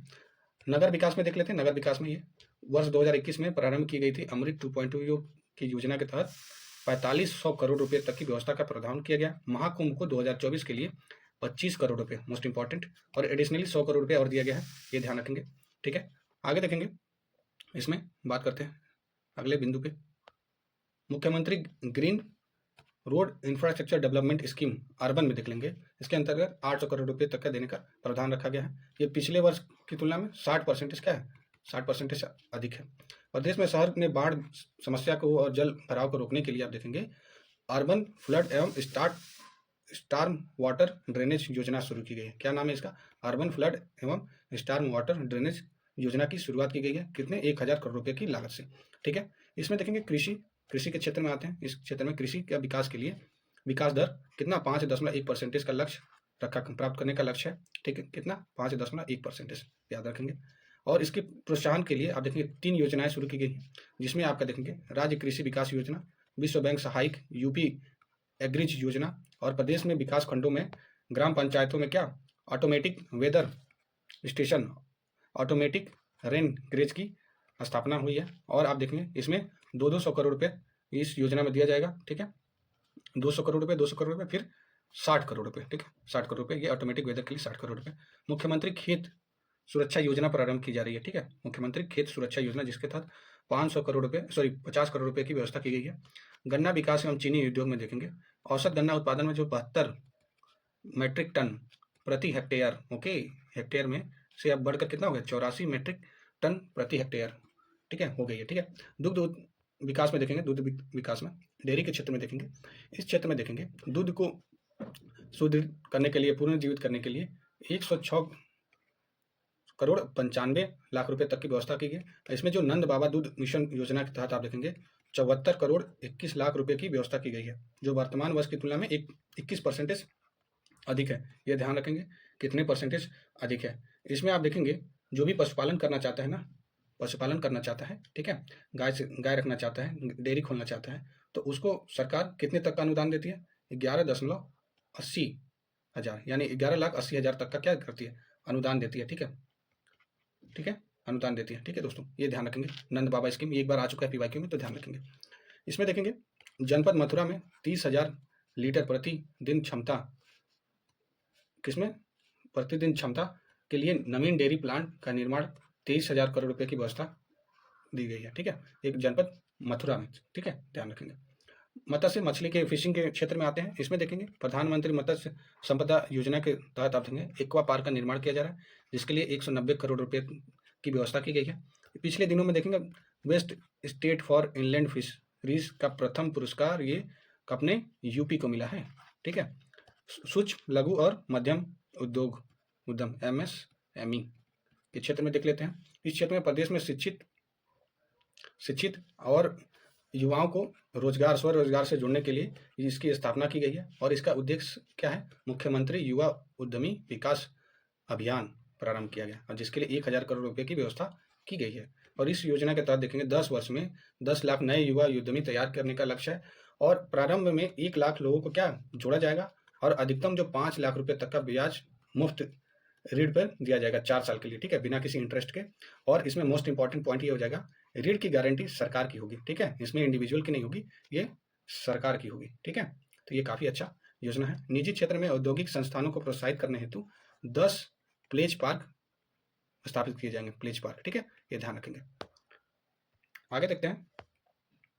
आगे इसमें आप देखेंगे कि हथकरघा और वस्त्र उद्योग में देखेंगे, हथकरघा और वस्त्र उद्योग में, और इस उद्योग के क्षेत्र में रोजगार के लिए कितना 40,000 रोजगार का लक्ष्य रखा गया। PM mega integrated textile and apparel योजना के अंतर्गत देखेंगे लखनऊ और हरदोई में लगभग 1000 एकड़ के क्षेत्र में ये खोलने की स्वीकृति दी गई है। इसकी स्थापना 200 करोड़ रुपए की व्यवस्था में की गई थी इस पार्क की स्थापना के लिए। जनपद आप देखेंगे बनारस में national institute of fashion technology जो निफ्ट है, निफ्ट की स्थापना कहाँ पे हुई है? ये आपका बनारस में हुआ है, जिसके लिए आप देखेंगे 150 करोड़ रुपए तक का बजट में प्रावधान है। संस्कृति के क्षेत्र में आते हैं, कल्चर के क्षेत्र में महाकुंभ जो 2025 में होने जा रहा है, इसके लिए जैसे मैंने पिछली कक्षा में मतलब पीछे बताया मैंने 100 करोड़ रुपए तक का बजट की व्यवस्था की गई है। और देखेंगे निषाद राज गुहा सांस्कृतिक केंद्र जो श्रीमेनपुर में स्थित में 14.68 करोड़ रुपए तक का प्रावधान है। जनपद आजमगढ़ में जो हरिहरपुर संगीत महाविद्यालय की स्थापना हेतु 11.79 करोड़ रुपए तक का। और महर्षि वाल्मीकि सांस्कृतिक केंद्र जो चित्रकूट में है, ये ध्यान रखेंगे ये केंद्र कहाँ पे, इसके लिए 10.53 करोड़ रुपए तक की व्यवस्था की गई है। अंतर्राष्ट्रीय रामायण और वैदिक शोध संस्थान जो है अयोध्या में 10 करोड़ रुपए तक का प्रावधान है। आइए टूरिज्म के क्षेत्र में देखते हैं, पर्यटन के क्षेत्र में। इसमें देखेंगे उत्तर प्रदेश 2023 में जनवरी से अक्टूबर तक कितने 37 करोड़ 90 लाख से अधिक पर्यटन आ चुके हैं। ठीक है, भारतीय, और ये भारतीयों का दिया हुआ है, उतना इंपॉर्टेंट नहीं है। और आध्यात्मिक जो पर्यटन को बढ़ावा देने के लिए कौन कौन सा जगह, अयोध्या, काशी, मथुरा, नैमिषारण्य, विंध्याचल, देवीपाटन और बरेली को क्या नाथ कॉरिडोर से जोड़ने की योजना है। नाथ कॉरिडोर याद रखेंगे। वन और पर्यावरण के क्षेत्र में देखते हैं। इस क्षेत्र में देखेंगे कि प्रदेश सरकार ने हरिमिता वृद्धि हेतु सतत प्रयासरत। वर्तमान में देखेंगे उत्तर प्रदेश क्या वनावरण और वृक्षारोपण के लिए भौगोलिक क्षेत्र का कितना परसेंटेज है? 9.23% है, ये ध्यान रखेंगे। वर्ष 2030 में कितना करने का अनुमान लक्ष्य? ये 15%। ठीक है, ये ध्यान रखेंगे। ग्रीन इंडिया मिशन के अंतर्गत देखेंगे संचालित कार्यक्रम हेतु 110 करोड़ रुपए तक की व्यवस्था की जाएगी। Project tiger and project elephant के योजना के लिए 48.98 करोड़ रुपए तक की व्यवस्था है। लखनऊ में दिल्ली के तर्ज पर 1500 एकड़ के क्षेत्र में एरो सिटी जो विकसित हो रही है, जहां 7 स्टार क्या होंगे, होटल होंगे, पार्क होंगे, इसके लिए कन्वोकेशन की सेंटर की सुविधा प्राप्त होगी।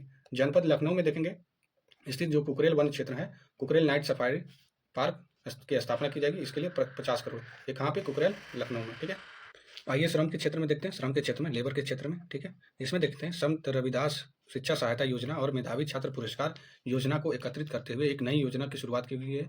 संत रविदास शिक्षा प्रोत्साहन योजना कर दिया गया है। ठीक है, दोनों को मिला के। और इसके अंतर्गत देखेंगे नवंबर 2023 में 1,86,270 छात्र छात्राओं को लाभ हुआ, जिसमें लगभग 58 करोड़ 46 लाख रुपए तक का देने का दिया गया। ठीक है, धनराशि व्यय की गई। ठीक है, और आप देखेंगे कि जो निर्माण श्रमिक के बच्चों जो निःशुल्क जो गुणवत्तापूर्वक उद्देश्य शिक्षा प्राप्त करने के लिए उपलब्ध करने के लिए प्रत्येक मंडल में एक अटल आवासीय विद्यालय स्थापित किए जाएंगे।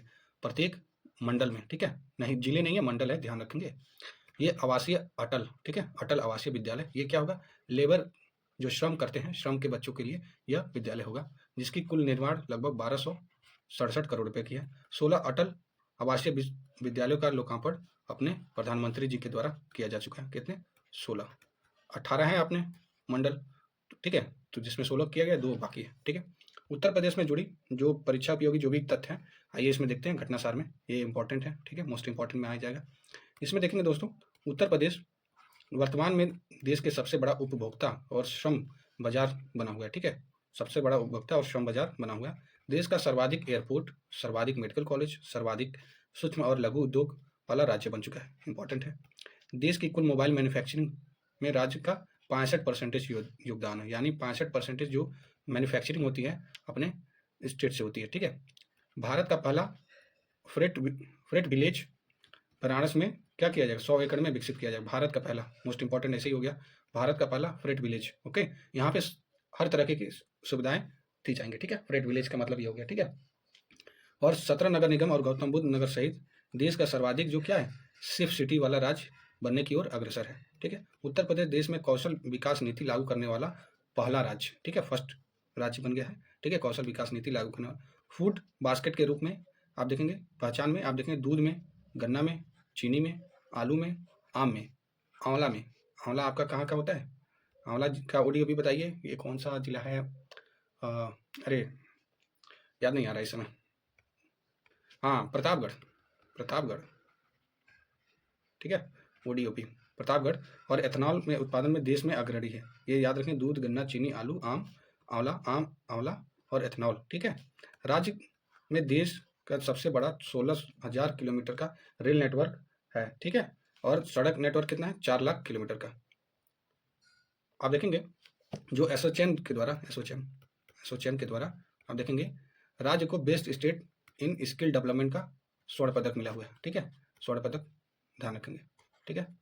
अगला देखेंगे उत्तर प्रदेश की जीडीपी में विभिन्न क्षेत्रों का ये देख लेते हैं, ये इंपॉर्टेंट हो जाएगा। ये क्षेत्र जो प्राथमिक जो प्राइमरी होता है जो सेक्टर, उसमें 23.78 इंपॉर्टेंट है, ठीक है, ध्यान रखेंगे। जो सेकेंडरी होता है, द्वितीय होता है, इसमें 29.66, ठीक है। और जो टर्सरी होती है, तृतीयक होती है, इसमें 46.55 होता है, यानी सबसे ज़्यादा टर्सरी में होता है, टर्सरी, ठीक है, टर्सरी में होता है, ठीक है, ये ध्यान रखेंगे। 3D स्थानिक डिजिटल ट्विन मैप विकसित करने वाला बनारस देश का पहला शहर बना है, मोस्ट इंपॉर्टेंट, स्थानीय डिजिटल ट्विन मैप, ठीक है, बनाने वाला ये देश का पहला राज्य शहर कौन सा बना है, ये आप देखेंगे बनारस बना है, ठीक है।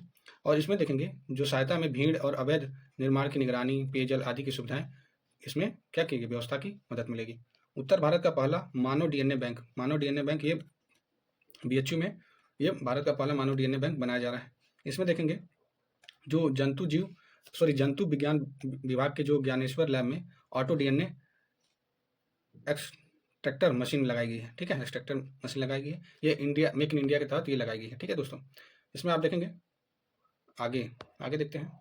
इसमें मार्च 2023 में देखेंगे बीएचयू में जंतु विज्ञान विभाग की एडनेट सोसाइटी और हैदराबाद के पर्सनलाइज्ड जो मेडिसिन में देखेंगे, मेडिसिन पर 3 दिवसीय सम्मेलन का आयोजन किया गया, ये याद रखेंगे, नाम ये हैदराबाद का है और ये बीएचयू का है, ठीक है। और इसमें देखेंगे इस कॉन्फ्रेंस में यह निर्णय लिया गया कि जो एस्टोनिया की तरह डीएनए बैंक बनाने की पूरी तरीके से तैयारी की गई है। जो एस्टोनिया है ना, एस्टोनिया एक देश है, ठीक है। और आप देखेंगे इसके द्वारा हर व्यक्ति की मेडिकल हिस्ट्री का वितरण एक बार में किया जाएगा, ठीक है। और यूरोपीय देश जो एस्टोनिया में वर्ष 2000 में देखेंगे जीनोम बैंक खुला था, जिसमें 20% की आबादी का डेटा का उपलब्ध है, ठीक है। अगर कोई मरीज अगर डॉक्टर के पास जाता है तो उसका 20 साल का मेडिकल हिस्ट्री सामने आ जाएगा, ठीक है दोस्तों। ये आपका ये एक विवरण था, ठीक है। आइए मुख्य था वो देख लेते हैं, तथ्यसार उत्तर प्रदेश के जो अभी पढ़े हैं ना, उससे कुछ बिंदु इसमें मिलेंगे, ठीक है। तो चलिए आइए देखते हैं प्रदेश में, ठीक है, उत्तर प्रदेश में कहाँ पर देश का पहला रेल और रोड सिग्नेचर ब्रिज बनाने की घोषणा की है, यह बनारस में गंगा नदी पर, ठीक है। देश का पहला हिंदी भाषा संग्रहालय कहाँ पर स्थापित होगा, ये आपका बनारस में। उत्तर प्रदेश के मुख्यमंत्री योगी जी के द्वारा 78वें गणतंत्र दिवस के अवसर पर युवाओं के लिए रोजगार हेतु कौन सी योजना का घोषणा किया गया, मुख्यमंत्री युवा उद्यम विकास योजना। प्रदेश का पहला स्किन बैंक कहाँ पर स्थापित करने का निर्णय लिया गया है, ये हैटल हॉस्पिटल कानपुर में, ध्यान रखेंगे। अगला देखेंगे उत्तर प्रदेश में हाल ही में किस नगर निगम द्वारा वन इंडिया वन टिकट पहल की शुरुआत की गई, ये आप देखेंगे जो भारतीय रेलवे और राष्ट्रीय राजधानी परिवहन के द्वारा लिया गया। प्रधानमंत्री मोदी जी की अध्यक्षता में देखेंगे हुई कैबिनेट मीटिंग में आप देखेंगे जो औद्योगिक शहर बनाने की नीति को मंजूरी दी गई है, जिसमें उत्तर प्रदेश के किन 2 शहरों को शामिल किया गया, ये आगरा और प्रयागराज, ठीक है? आगरा, प्रयागराज, ठीक है? ऐसे याद कर लेंगे। उत्तर प्रदेश में प्रतापगढ़ का वह छात्र जिसने टीम सामर्थ्य द्वारा निर्मित चंद्रयान 4 के रोवर मॉडल को क्या किया, राष्ट्रपति द्रौपदी मुर्मू जी के द्वारा सम्मानित किया गया। उसका क्या नाम था? उनका नाम कार्तिकेय पांडे जी था, ठीक है? पांडे जी। इलाहाबाद विश्वविद्यालय के पूरा छात्र, ठीक है, पूरा छात्र को कनाडा के टोरंटो में, ठीक है, राइटर्स ट्रस्ट ऑफ कनाडा की ओर से $75,000 राशि की वेस्टर्न इंटरनेशनल अवार्ड 2024 से सम्मानित किया गया। किसको? पंकज मिश्रा जी को। आगे देखेंगे कृषि क्षेत्र में आप देखेंगे जो महिलाओं को सशक्तिकरण के लिए उत्तर प्रदेश सरकार ने किस योजना को लॉन्च किया, ये कृषि सखी स्कीम को, ठीक है?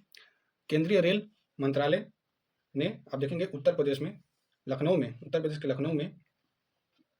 लखनऊ मंडल में के अंतर्गत कितने रेल स्टेशन का नाम परिवर्तन किया जा रहा है, ये 8, ठीक है? ये 8 जो रेलवे स्टेशन है उसका नाम, ये कहाँ पे? लखनऊ में, ये अमेठी जिले में, ठीक है? अब देखेंगे कि उत्तर प्रदेश की महिला आयोग का अध्यक्ष किसे नियुक्त किया गया, ये बबीता चौहान जी को। उत्तर प्रदेश की किस कंपनी को घर घर सोलर पहल की शुरुआत की है, ये टाटा पावर ने। उत्तर प्रदेश के किस शहर ने देखेंगे कि 2024 तक, मतलब 2024 सशक्त सेना महोत्सव का आयोजन किया गया, ये लखनऊ छावनी के सूर्य खेल परिसर में, ठीक है? लखनऊ छावनी, ठीक है? आगे आते हैं, देखते हैं दोस्तों, इसमें आगे है उत्तर प्रदेश सरकार ने नेपाल की सीमा पर वृक्ष रोपण करने के लिए जन अभियान 2024 को ये लाया था, इसको शुरू किया था। क्या नाम है? मित्र वन पहल, ठीक है? मित्र वन।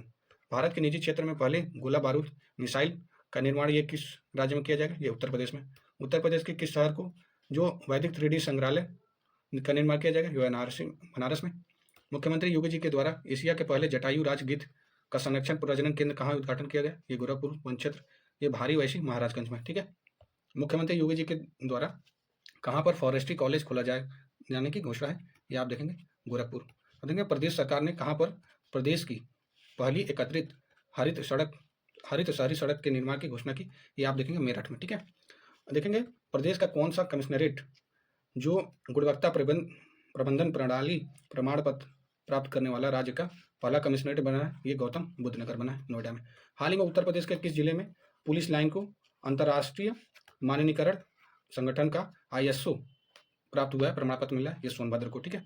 ISO का मतलब सोनभद्र, ISO से सोनभद्र, ऐसे करके याद कर लेंगे। कुछ भी ट्रिक लगा दीजिए जिससे आपको याद हो जाए, देखिएगा। और ये आप लोग को याद हो गया होगा, ये आप देख सकते हैं कि आप लोग को याद हो जाए, कभी भी ऑप्शन में आएगा आप मार सकते हैं, ISO जहाँ लिखा है सोनभद्र, ठीक है? उत्तर प्रदेश मुख्यमंत्री जी के द्वारा हाल ही में राज्य के कितने फुटबॉल स्टेडियम बनाने का निर्णय लिया गया, ये 18 अपने मंडल है ना, तो ऐसे याद कर सकते हैं 18 मंडल से, ठीक है?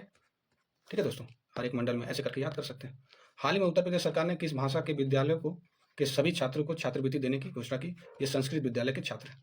पेरिस में आयोजित जो विश्व पैरा ओलंपिक 2024 में हुआ था, उत्तर प्रदेश के किस पैरा एथलीट को हाई जंप में स्वर्ण पदक मिला था, ये प्रवीण कुमार जी को मिला था।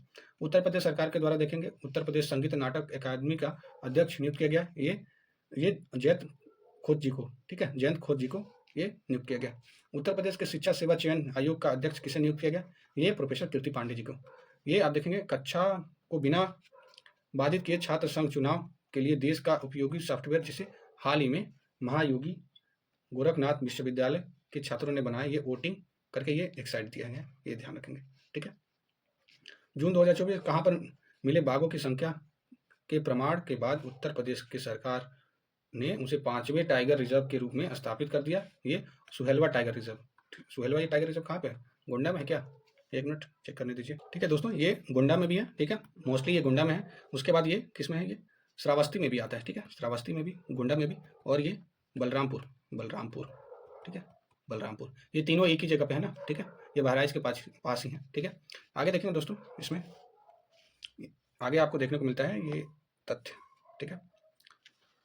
देखेंगे उत्तर प्रदेश कैबिनेट ने टाटा सन्स के साथ कहाँ पर मंदिर का संग्रहालय बनाने की प्रस्ताव को मंजूरी दी है, ये आप देखेंगे अयोध्या में, ठीक है? उत्तर प्रदेश सरकार ने कहाँ पर दुनिया का पहला एशियाई किंग वल्चर संरक्षण का प्रजनन केंद्र स्थापित करेगा, ये महाराजगंज में। मार्च 2024 में किस कार्ड को सर्वाधिक मात्रा में जारी करने वाला उत्तर प्रदेश देश का पहला राज्य बना है, ये आयुष्मान कार्ड को, ठीक है? मार्च 2024 में अपराध को रोकथाम के लिए देखेंगे और जांच में मदद करने के लिए उत्तर प्रदेश सरकार के द्वारा जो एप्लीकेशन लॉन्च किया गया, उसका क्या नाम है, त्रिनेत्र 2.0, ठीक है। आगे देखेंगे जून 2024 में उत्तर प्रदेश सरकार ने किन परिवारों के लिए मुफ्त बिजली कनेक्शन की शुरुआत की गई। ये बीपीएल के परिवारों के लिए, बीपीएल, ठीक है, बिलो पॉवर्टी लाइन के जो लोग आते हैं ना, उनको मुफ्त बिजली मिलेगा अब अपने प्रदेश में। भारत के पहले स्वदेशी रूप से निर्मित कैश फायर ट्रेडर, ओके, दमकल का निर्माण उत्तर प्रदेश में स्थित किस संस्थान के द्वारा किया गया। ये भारतीय MSME फर्म, ये नोएडा के द्वारा, ठीक है। देखेंगे 2025 और 29 तक विश्व चैंपियनशिप रोड रेसिंग मोटो जीपी इंडिया का आयोजन उत्तर प्रदेश में कहाँ पे हुआ, नोएडा में, ठीक है। मोटो जीपी का कहाँ पे, नोएडा में, ठीक है। उत्तर प्रदेश का वह एयरपोर्ट जिसका नाम परिवर्तित कर माँ पाटेश्वरी देवी रखने का निर्णय लिया गया, ये श्रावस्ती और बलराम जिले में, ठीक है, श्रावस्ती और बलराम, ठीक है, बलरामपुर। हाल ही में उत्तर प्रदेश में कहाँ पर अपने ग्लास स्काई वॉक ब्रिज का अनावरण किया गया, ये चित्रकूट में स्थित तुलसी झरने पर, ठीक है। हाल ही में उत्तर प्रदेश के किस यूनिवर्सिटी के छात्रों ने नेत्रहीनों के और उनके दैनिक जीवन को क्या करने के लिए, मदद करने के लिए एक AI आधारित क्या बनाया, स्मार्ट ट्रेवलिंग असिस्टेंट विकसित किया है। इसका क्या विकसित किया है, हरकोई बटलर टेक्निकल यूनिवर्सिटी कानपुर के, ठीक है, ये ध्यान रखेंगे। आप देखेंगे उत्तर प्रदेश में किस स्थान पर स्थित इंडो एशियन उद्यम इंडो एशियन प्राइवेट लिमिटेड ने भारतीय सेना का जो ये AK-203 है ना, AK-203 का असल्ट राइफल, ये करेवा के अमेठी में, ठीक है, ये स्थान पर इसको मैन्युफैक्चर किया जाएगा।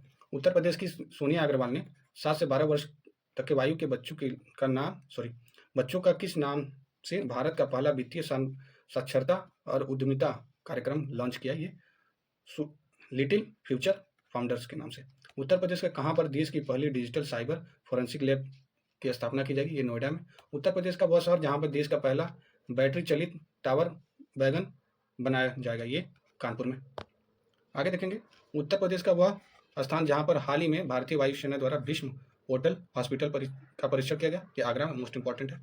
आगरा का वह किस जिले में बेस्ट टू वंडर पार्क बनाया जाएगा, ये प्रयागराज में, ठीक है, अपने प्रयागराज में। हाल ही में वह जिला जहाँ पे कछुआ संरक्षण का रिजर्व बनाया जाएगा, ये गोंडा में, ठीक है। उत्तर प्रदेश के किस जिले में मारुति सुजुकी इंडिया का पहला ऑटोमेटेड ड्राइविंग टेस्ट क्या किया जाएगा, ड्राइविंग टेस्ट बनाया जाएगा, ये अयोध्या में। आगे देखेंगे दोस्तों इसमें, हाँ, हाल ही में प्रोजेक्ट प्रवीण के तहत उत्तर प्रदेश के कितने छात्रों ने कौशल प्रशिक्षण प्रारंभ किया, ये 61,000 छात्रों ने। उत्तर प्रदेश के किस क्षेत्र में सूखे की निगरानी के लिए वेदर स्टेशन स्थापित करने की घोषणा की है, बुंदेलखंड, आप लोगों को पता ही है, बुंदेलखंड रीजन पानी के लिए, सूखे के लिए जाना जाता है, तो वहाँ पे वेदर स्टेशन स्थापित किया जाएगा, ठीक है, सूखे की निगरानी के लिए, ठीक है। हाल ही में किस कंपनी ने उत्तर प्रदेश की नोएडा अंतर्राष्ट्रीय फिल्म सिटी निर्माण टेंडर जीता है, ये कौन, Bayview project, okay, Bayview project. आप देखेंगे मोदी जी के द्वारा लखनऊ में आयोजित ग्राउंड ब्रेकिंग सेरेमनी में 4.0 में यूपी के कितने करोड़ की परियोजना को शुभारंभ किया गया, 10 लाख करोड़, ठीक है। उत्तर प्रदेश का वह जिला जहां मोदी जी ने 19 फरवरी 2024 को श्री कल्की धाम मंदिर का शिलान्यास किया, ये संभल जिला है, ठीक है, संभल। उत्तर प्रदेश में 3D शहरी स्थानीय डिजिटल ट्विन विकसित करने वाला देश का पहला शहर, ये अपना बनारस बन चुका है, इंपॉर्टेंट है। उत्तर प्रदेश का वह शहर जहां रामायण वैक्स म्यूजियम का निर्माण किया जाएगा, रामायण से क्या हो जाएगा, अयोध्या, ठीक है, राम जी वहीं पे विराजमान है, अयोध्या, ठीक है। और आप देखेंगे उत्तर प्रदेश में कहाँ पर नो योर आर्मी फेस्टिवल 2024 का आयोजन किया गया, ये लखनऊ, ठीक है। आप देखेंगे अमेरिका विमानन, ये जो निर्माता जो कंपनी है बोइंग ने कल पुर्जों की आपूर्ति के लिए अपना पहला वितरण केंद्र उत्तर प्रदेश के किस स्थान पर खोलेगा, ये खुर्जा में, ठीक है। उत्तर प्रदेश का वो पहला DNA बैंक कहाँ पर स्थापित किया जाएगा, BHU बनारसी में, ठीक है, ये पहला DNA बैंक, ठीक है, उत्तर प्रदेश का। जनवरी 2024 में जारी स्वच्छ सर्वेक्षण पुरस्कार में उत्तर प्रदेश के किन दो शहरों को सबसे स्वच्छ शहर घोषित किया गया, अवार्ड मिला, ये बनारस और अपना प्रयागराज, ठीक है।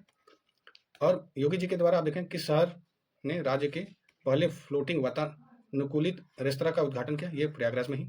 उत्तर प्रदेश में आप देखेंगे किस धार्मिक स्थल पर बनने वाले हनुमानगढ़ी बेसन की लड्डू को GI टैग मिला है, ये अयोध्या है, ठीक है, अयोध्या है, ठीक है, हनुमानगढ़ी, ठीक है। जहाँ हनुमान जी होंगे वहीं राम जी होंगे, तो राम जी कहाँ पे हैं, ठीक है, अयोध्या में। ऐसे करके जहाँ राम जी होंगे वहाँ हनुमान जी होंगे, तो ऐसे करके आप याद कर सकते हैं, ठीक है, एक बार में देखिए याद हो गया। केंद्र सरकार द्वारा वित्त पोषित भारत का प्रथम गौ अभ्यारण्य उत्तर प्रदेश के किस जिले में बनाने का निर्णय लिया गया, ये मुजफ्फरपुर के तुगलकपुर गांव में, ठीक है, तुगलकपुर क्या नाम है, ये उत्तर प्रदेश सरकार ने आप देखेंगे किन 2 प्रतिष्ठित हस्तियों को उत्तर प्रदेश गौरव सम्मान से सम्मानित किया। डॉक्टर रितु ये वैज्ञानिक है और नवीन ये इंडस्ट्रियलिस्ट है, उद्यमी है, ठीक है। उत्तर प्रदेश बजट में देखेंगे कहाँ पर राष्ट्रीय फैशन टेक्नोलॉजी संस्थान की स्थापना की घोषणा की गई, ये बनारस में। आप देखेंगे उत्तर प्रदेश में देखेंगे किस क्षेत्र में सर्वाधिक बजट आवंटित किया गया, ये शिक्षा के क्षेत्र में, ठीक है। ये 76,035 करोड़ रुपए, ध्यान देंगे, ठीक है। 5 फरवरी 2024 को उत्तर प्रदेश में जो वित्त मंत्री सुरेश खन्ना जी ने आप देखेंगे राज्य का बजट को प्रस्तुत करते हुए कितने करोड़ रुपए तक का अब तक का सबसे बड़ा बजट ये प्रस्तुत किया है, ये 7,36,438 करोड़ रुपए तक का, ठीक है दोस्तों। ये आपका कंप्लीट हो चुका, ठीक है। ये आप देखेंगे ये आपका कंप्लीट हो चुका, ठीक है। कंप्लीट हो गया ये घटना सार का, और 1 गो में ये कंप्लीट कराया हूँ। इसमें साथ ही आपको ट्रिक भी बताया हूँ, ठीक है। ट्रिक भी बताया हूँ कैसे याद करना है चीज़ों को, ठीक है दोस्तों। तो चलिए चैनल से जुड़िए, ठीक है दोस्तों। और वीडियो अच्छी लगी तो आप लाइक कर सकते हैं, ठीक है। सब्सक्राइब जरूर कर दीजिएगा, ठीक है, क्योंकि बहुत मेहनत लगता है, आप देख रहे होंगे काफ़ी लगातार समय से, ठीक है। तो चलिए, थैंक यू, जय हिंद, ध्यान रखिए अपना।